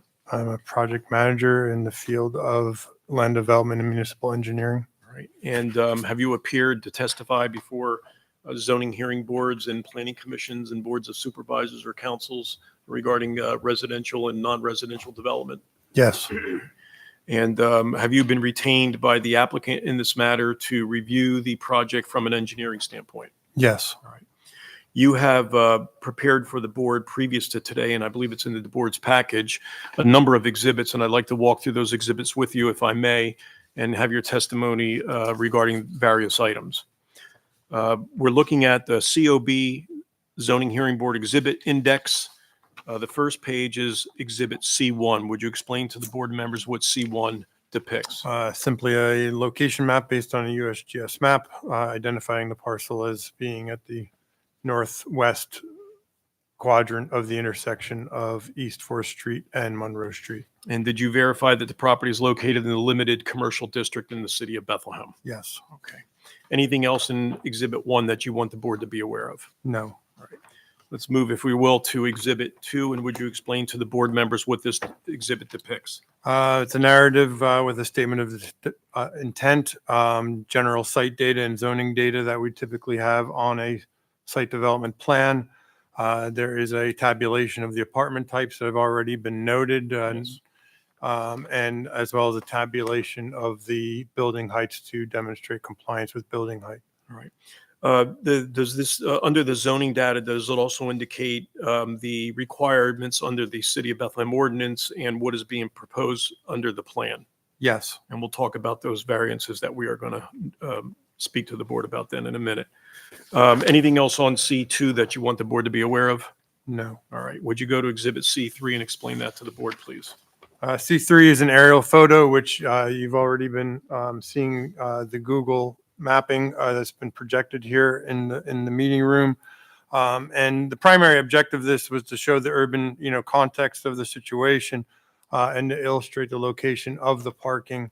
And the parking is compliant with the zoning ordinance, where the parking is within 200 feet of the primary residential entrance and within 300 feet of the commercial entrance. And so when you indicate on this exhibit, the language farthest walking path 210 feet, you are referring to the commercial units that are located on East 4th Street. Is that correct? That's correct. Okay. and all other residential units would be compliant within walking distance to the parking lot that is the subject of the lease agreement. Correct. It's about 110 feet from the parking lot to that entrance. There was some question, and I hope I gave an appropriate answer. If you are aware, what would be necessary to create a handicap space for this development? So first of all, the prevailing grade along Monroe Street is 10.6%, which exceeds ADA, so it would not be an ADA accessible route for compliance. I'll let the architect speak to building code, and what I believe to be is no requirement for an ADA accessible apartment unit, but for commercial access, which doesn't change from the existing condition, the best way to accomplish ADA parking accessibility to this lot would be to establish a space along East 4th Street fronting the property. Okay, thank you. Exhibit C4, would you explain to the board members what this depicts? Yeah, so I mean, if I could just exhibit C4, 5, and 6 are graphical illustrations, just basic ones, showing street view elevation photographs of the site. But they have various notations on them as well as lines and that type of thing. So if you don't mind, let's start with C4 and explain to the board members what is depicted here with the red lines, the red X, and also the hatched area. What does that mean? On exhibit C4, we are looking specifically at the existing building on 737. That's actually 737 East 4th Street. That's a typographic error on the All right, plan. so we would note that on this exhibit, it should say 737 and not 739. Is that correct? Correct. Okay. And the red X indicates that structure is to be raised, and the hatched pattern there illustrates the proposed addition to extend off of the existing building at 739 East 4th. All right. And you are aware that in addition to this building, that to the rear of 737, there is a foundation that has existed at that location for some period of time? That is correct. Okay. And would you explain Exhibit C5, please? Exhibit C5 is looking at the parcel principally at 739 East 4th, looking in the northwesterly direction. So you can see both the south facade and the east facade of the structure. It indicates that it is the applicant's intent to preserve the structure of 739 and to put an addition at the rear side of the building above that brick area that was noted before, with a two-story addition to match the front or the south half of the building. Okay. Very good. And I know you were referring to C6 as well. I think it's a similar exhibit, but if you want to Yes, explain that. and the only thing to note there, other than it's illustrating the proposed two-story addition, is as noted again in previous testimony, the structure wraps around and behind the property of 737 East 4th. Okay. Exhibit C7 is, I believe, a parking tabulation. I think it's important, you can paraphrase, but I think it's important for the board members to know what this is indicating. Yes, so we looked at existing versus proposed parking. We calculated that existing parking requirement was 15 spaces. We calculated that the required parking for the proposed use, commercial plus 13 apartments, was 29 spaces. In application of the zoning code for parking, that 15 spaces becomes a type of credit, which results in a net requirement of 14 spaces. And the applicant, through those lease spaces on the Caddy Corner property, is proposing to offer to provide 20 spaces, which would be an improvement over what was provided previously. So just so that the board is aware, that the parking tabulation that exists on Exhibit C7 is consistent with the City of Bethlehem zoning ordinance. Is that correct? I believe that to be correct. All right. And so therefore, there is no variance request for a parking variance in this matter. That is correct. Okay. Would you explain, if you will, for the board, what C8 depicts? So C8 is a plan view that specifically in this case is depicting building setbacks. Yeah, one of the variances that we're requesting is a lot area dimensional variance, lot area tract size, which requires 9,000 square feet for a multifamily dwelling. This lot is 4,397 square feet, I believe, when combined. Is that correct? That's correct. So the combination of the two lots creates a bit of a larger lot than the two separately. Isn't that right? It decreases the nonconformity. Okay, thank you. And so that is one of the, so let me ask you this. Is there any way to increase the tract size to meet the 9,000 square foot requirement under the ordinance? There is not. All right. And clearly 739, at least, we know specifically, has been used as a multifamily building in the past, has it not?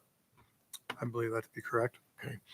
The second variance that's being requested is a minimum lot area per dwelling unit dimensional variance, and that's been mentioned this evening. The ordinance requires 1,200 square feet per dwelling unit. Because of the lot size that associated with this application, the applicant is requesting a variance to 338 square feet per dwelling unit. Is that correct? Correct. All right. Is there any way to increase that by obtaining any additional lands to incorporate into this application? No. Is there anything else on Exhibit 8 that you wanted the board to be aware of? Yes, the setbacks are also addressed by this exhibit. The third variance that's being requested is a minimum lot width dimensional variance. For a multifamily dwelling, there's a 90-foot requirement. The applicant is proposing 45.35 feet. Is that correct? Correct. All right, and that is a variance that is necessary as well. Correct. The frontage is considered to be along East 4th Street, obviously, and that's the area where the 45.35 feet exists. Correct. Right. The project also requires a rear yard setback dimensional variance. Now, that is something that currently exists, right? I mean, that's a pre-existing condition. Correct. The existing structure on 739 East 4th has a 0-foot setback. All right. And we obviously can't increase that because we wouldn't be on the property anymore, correct? Correct. So we're going to construct on the existing building envelope of 739, the existing building envelope of 737, as it existed when there was a structure on the foundation that is currently there. I don't think that's exactly correct. Well, then correct me, please. So, I mean, the proposal is to go on the footprint of existing 739, 737, and to connect the two sides along the westerly boundary between the two existing structures. Okay. We also are required an east side yard setback dimensional variance. There's 15 feet required. Right now, the building at 739 is built along the setback line, is it not, as it pertains to the east side of the property on Monroe Street? That is correct. The east side setback is at 0 foot existing. All right, 0 foot existing, and the project will maintain that 0 feet existing, correct? Correct. It's a pre-existing condition. There's nothing we can do about it. It's already a lawful pre-existing non-conforming structure, Correct. as is the rear yard variance that we talked about. Correct. The project requires a west side yard setback dimensional variance. There's 15 feet required. 0 is proposed. Is the answer the same in that regard as it pertains to 737 East 4th Street? For the existing structure, yes. The existing setback varies from 3 inches at the front facade, the south facade there, to the westerly property boundary, to 6 inches when you get to the end, and then the portion of 739 that is along that westerly boundary is at 0 inches. There's no proposal to increase the nonconformity that currently exists. Correct. So there are already pre-existing nonconforming structures at that location, and the applicant's not proposing to increase any of that nonconformity. Correct. Okay. Maximum building coverage, appellant seeks a variance to permit a building coverage of 100% with a maximum building coverage of 80% is permitted. In the event that you take into account that there is a foundation which at one time had a building on it, it certainly constitutes impervious coverage, does it not, at this point in time? Correct. All right. The applicant is not proposing to increase any of that than what's currently existing. For the impervious cover? Yes. Yeah, there's a de minimis increase of 110 square feet, so that's like 10 by 11. Okay. And do you know where that exists?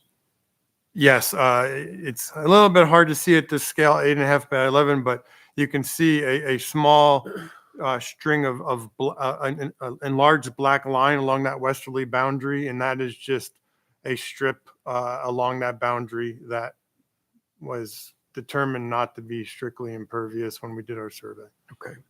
However, I believe in this district, impervious coverage is permitted at 100%. Is that correct? That is correct. And we are consistent with that. Correct. All right. Let's take a look at Exhibit C9. Is there anything on Exhibit C9 that you wanted? That again, now that's the impervious area calculation. C9 covered the impervious area, which again is at 100%, so we are compliant, and we addressed stormwater with respect to that. Okay. Speaking of stormwater, is that something that the applicant will have to go through a site plan or land development approval for this particular project? Other than normal site development review, no, because of the existing impervious, because of not more than 1 acre of disturbance, we don't anticipate Act 167 or MPDS stormwater requirements for this project. Okay. Exhibit C10 is the building area calculation. That's something you just testified to. Is there anything else you want to add regarding that exhibit? No, only, only to note that obviously when the building behind the existing structure on 737 was there, right now, existing building coverage in accordance with the zoning officer's interpretation had to neglect that. So it's at 80% now. But obviously, if you add that structure in, it was much closer to the 100% than not. All right. Previously. And I'm assuming that determination is made because there's a foundation there now and there's not a building on top of that foundation. Is that your understanding? That's correct. I believe I recall that the explanation was if it wasn't rebuilt within a year, it would not be counted as existing. All right.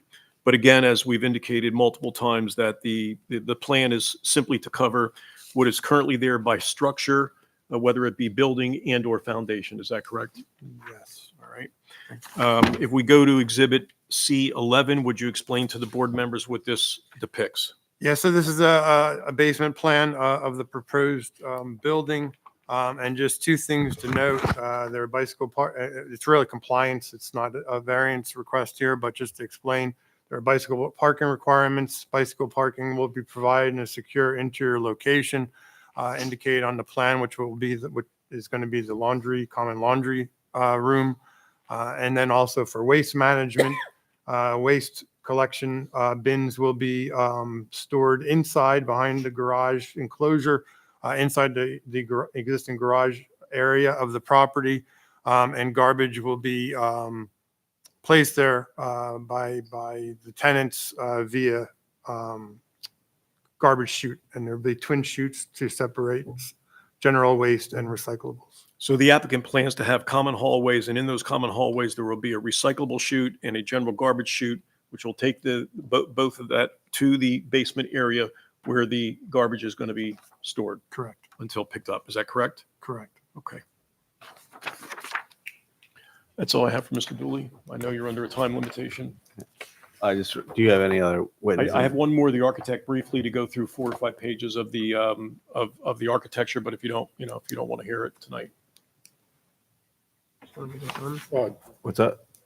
Well, first, let's start. Do we have any questions relative to the witness? No.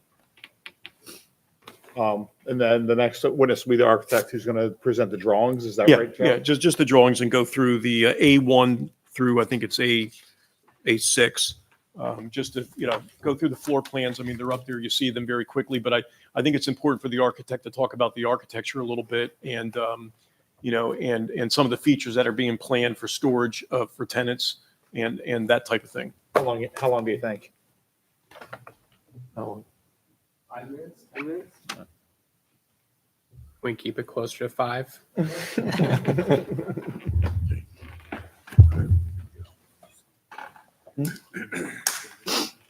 No, he's already. Tarek, would you state your name and spell your last name, please? My first name is Tarek, Tarek. Last name Shehab, Shehab. All right. And what is your position? I'm a designer. I'm the owner of AE Drafting Solutions. Right. And in your capacity as such, have you been involved in projects similar to what's being proposed this evening? Yes. And have you, I don't know, I'm just asking, have you had any projects in the city of Bethlehem recently? Yes. Okay. And you have been retained by the applicants to prepare, potential design for this building? Yes. All right. Real quickly, because we're under a time limitation, Yep. have you visited the site? Many times. All right. And could you explain to the board members the current condition of the site? It's in disarray. A lot of structural issues. Nothing's up to code other than the actual tobacco store. And is this a complete rehab of both 737 and 739 in your opinion? Yes. 737, I was only on the first floor, was not structurally safe to go up to the second and third floor. But the plan is to replace it? Correct. And bring everything up to code, is that Correct. correct? Okay, Yes. so let's take a look at your exhibits here, and the board has them in front of them. And I think what you can talk about is, let's look at A1, and would you indicate to the board what that represents? Okay. A1 is a combination of the of the new basement plan. We're going to leave the existing garage and make that the trash area. That's where the chutes up on the common hallways are going to come down. There's going to be dumpsters there, one for recyclables, one for regular trash. We're also going to have a mechanical room. That's where our main electric's going to come into. Also, we're doing a laundry. And as of right now, we have 6 dryers, 6 washing machines. To the left of that there's the main entrance with the stairs. We are putting the bike racks in there, but we can put them in the laundry as well too. Now, towards the front of the building, which would be the south side of the building, we have 2 storage areas. One storage area will be for tenants if they need more storage, and then the other one will be for the actual landlord for building materials and maintenance of the building itself. Very good. Sheet A2 would be the new first floor plan. On the south side of the building, it shows the 2 commercial spaces. And that's that would be on the East front of 4th East Street. 4th Street. Yep. Thank you. Yep. And then also it's going to have 3 2-bedroom apartments on there. We are showing each one's going to have their own actual heating and air conditioning units. They're going to be, we're not proposing any wall units or window units or anything like that.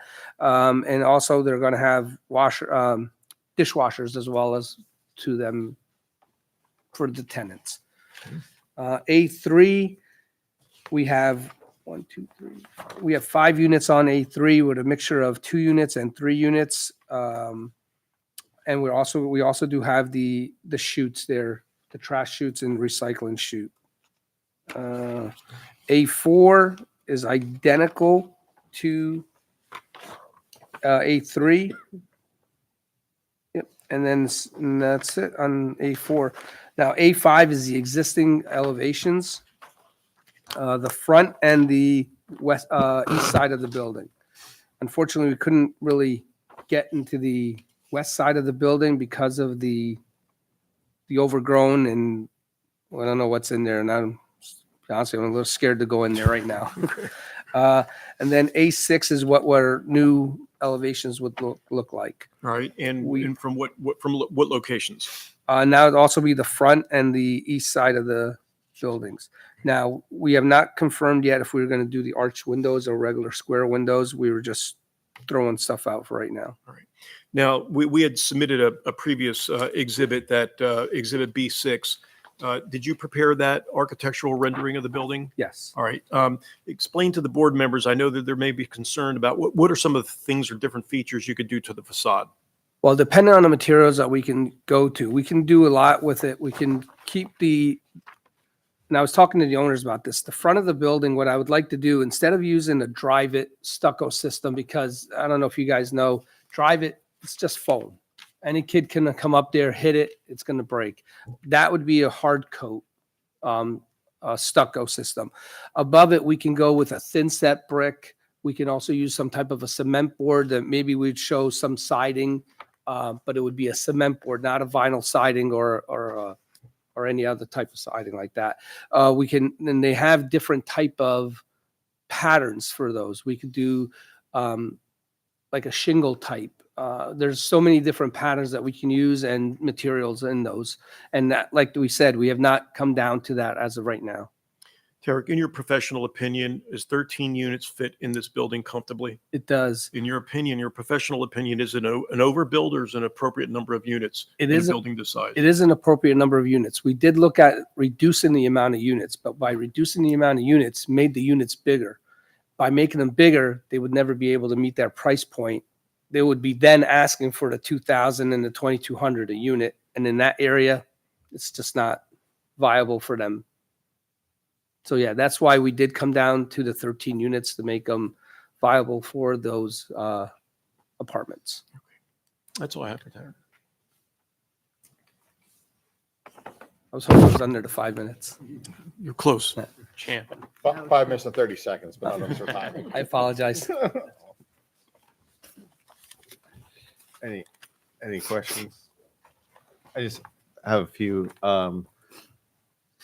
You guys are building on the back, up on the back. Are you doing any demo? Are you building right on top? Or Well, we will be demoing the ceiling of, well, the roof and ceiling of that garage to And bring then- it down, to bring the floor, all the floors to the same elevation.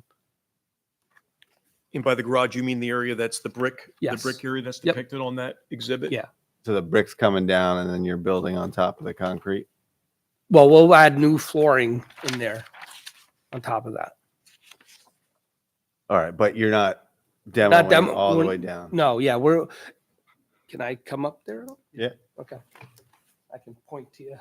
They approach. So we're gonna take it down to this level right here, and then we'll end up putting floor joists on top of it to match the floor joist up there, so the first floor will all be on one level. Right now, you have to come up a couple steps just to get up to that level. Okay. Okay.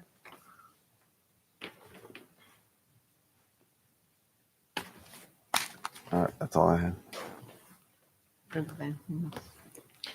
I mean, I'm sorry, I would have liked to have gone a little bit slower and been able to make some other points during the application, but I know you have a time limit. So with that, I would move for the admission of the exhibits. Accepted. All right. And thank you for your patience and sitting through these two presentations this evening.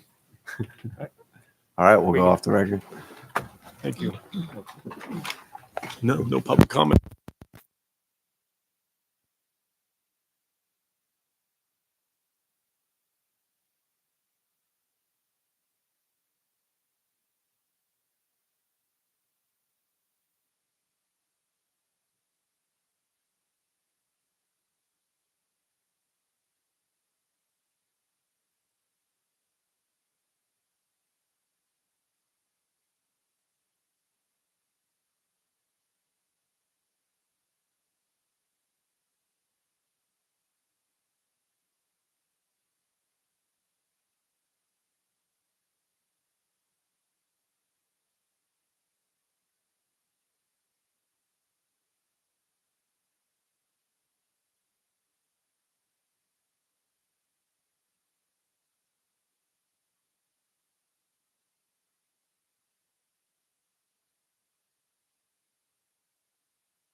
Microphones are coming back up. We're live.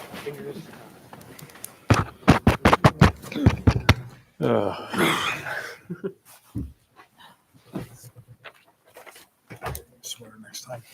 I will get it fixed. No, You're not in control. All right, we'll go back on the record. Can I have a motion from a member of the board? Yes, I'd like to motion to grant all the variances as requested. I will second. Mr. Schneck, Yes. Ms. Wiles Young, Yes. Ms. Joseph, Yes. Dr. Van Wert, Yes. Mr. Wolk. Yes. Written decision will follow. And congratulations. All right. Good Good, guys. good luck on your project, guys. Thank you so much. Motion to adjourn. You're welcome. Now let's go warm up. Yeah.